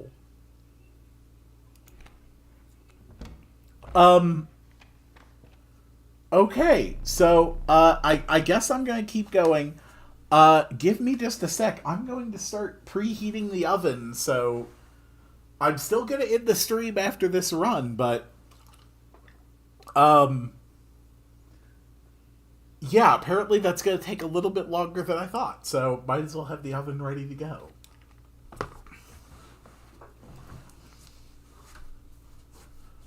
Wow.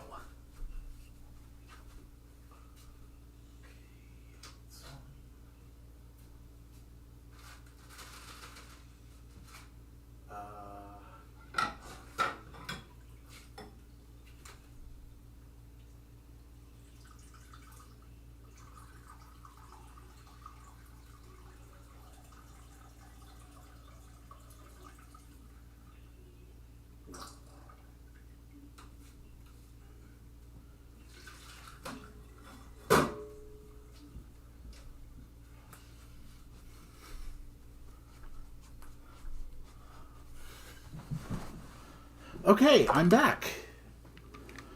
Well, that... I did not, I genuinely didn't think that would happen. I've never even... I mean, I've known it's possible to get past that, but I've never come close to pulling it off, and I've never really understood how you could build a deck to handle it. What do I do? Okay, all my pelts are gone. Well, if my pelts are gone, trading is out. I guess items. Can we get even more knives? Oh, you know I have to do it. You know I have to do it. Oh. I'm gonna have a frozen pizza. Your eyes affix themselves on the small cabin. Its warm light a beacon in the oppressive darkness of the night. Surely this cabin marked the end of your travels.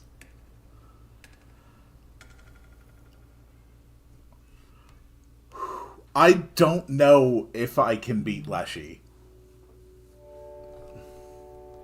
I genuinely don't know.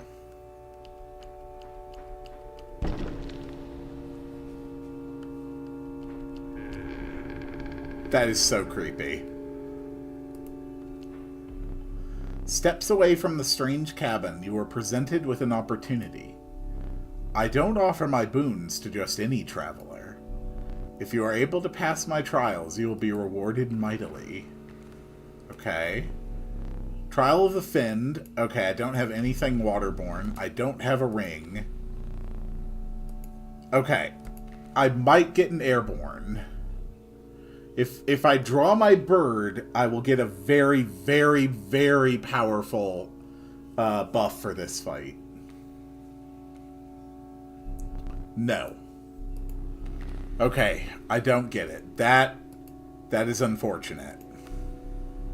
Oh, the 3 drawn cards must include a rare, or a sprinter, or a skin. Okay, well, we have to go with this. Oh yeah, Ouroboros counts as a ring. Okay, we got a rare card. So I can get drawing twice at the beginning of my turn. Or start with Grand Furs in all my spaces. Or when I draw a card from my deck, I may choose any card to draw. This ability is busted beyond all imagining.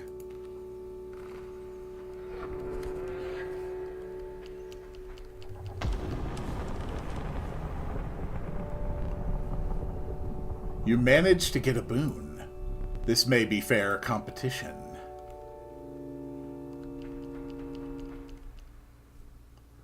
Very well. I cannot believe I'm actually going to clear on my second run. And yes, now you see it revealed. The man we have been sitting across this whole time. You took your time out there. And I'm itching for another game. Are you ready to play? Oh, I am so ready. I hope you are adequately prepared.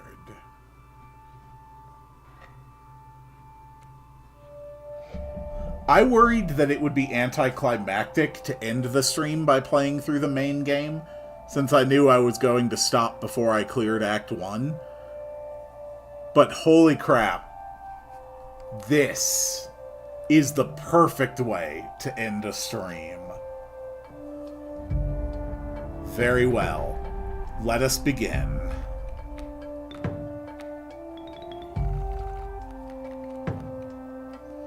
Okay, we're starting with the Black Goat and Crappy card. The Amalgam is coming. Oh, I know it's not the end. I know that even if I win, I don't clear Phase 1.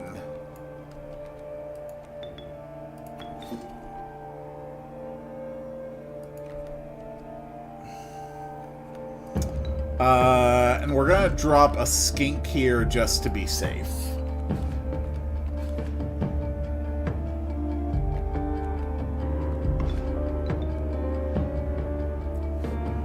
Okay. So this is where it's gonna get pretty rough.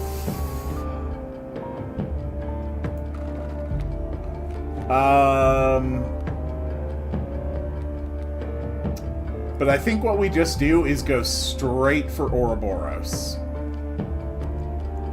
And next thing, let's make sure we end the phase.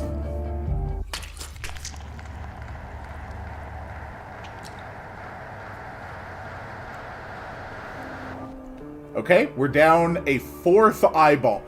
Who would have thought that the secret to winning on your on the second run, like the first real run, was just to stab yourself in the eye 4 times? Alright, Ouroboros, you're out. Let's end this.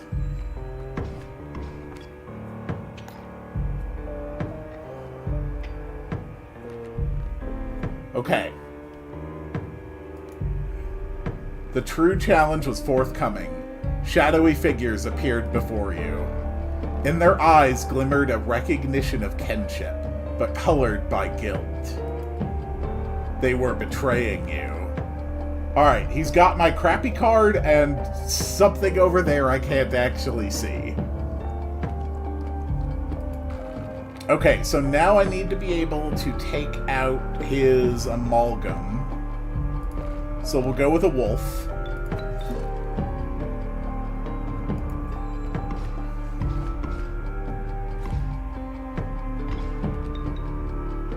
Oh crap!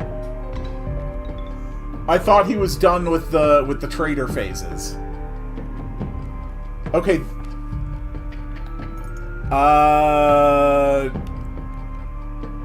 There's nothing I can do. I lose. I had thought that by skipping to the second phase it would stop him from doing the mask thing. It didn't. That was a misplay. And unfortunately, I will lose the run. But as far as I'm concerned, this was still an absolute win. Because I accomplished something I had never done. And at least in the end, my gold nuggets can fly.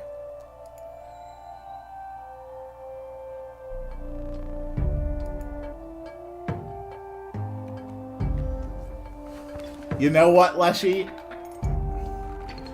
That was a fair game.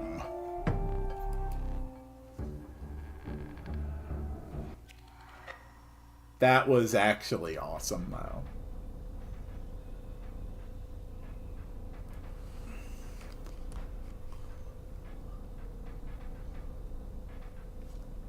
I assume you're asking when the next stream is. Probably Wednesday or Thursday evening. I'll always schedule it at least 24 hours in advance. But you know, unless the stream gets like a ridiculous amount of attention, it's probably going to be back to Hollow Knight.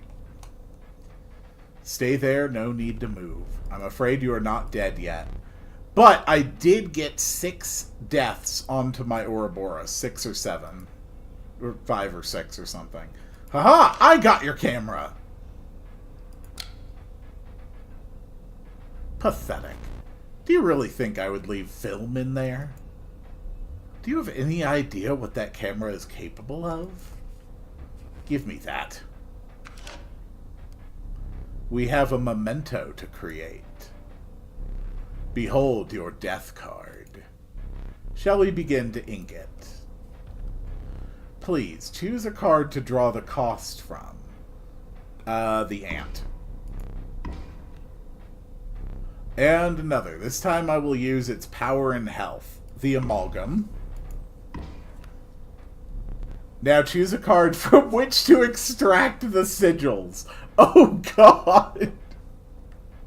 Oh no! Oh no, I've created a 3/3 undying triple blood bat. Wow. Wow. Okay. This is gonna be such a powerful card. Oh, man. This is a card worthy of bearing my name. One thing now remains. I must capture your visage. Say cheese.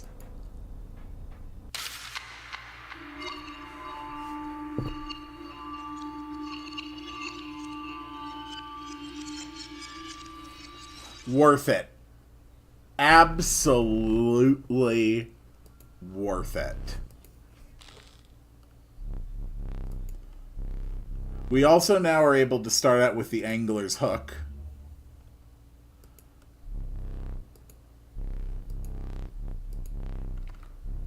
And it seems the lowly stink bug has made its way in.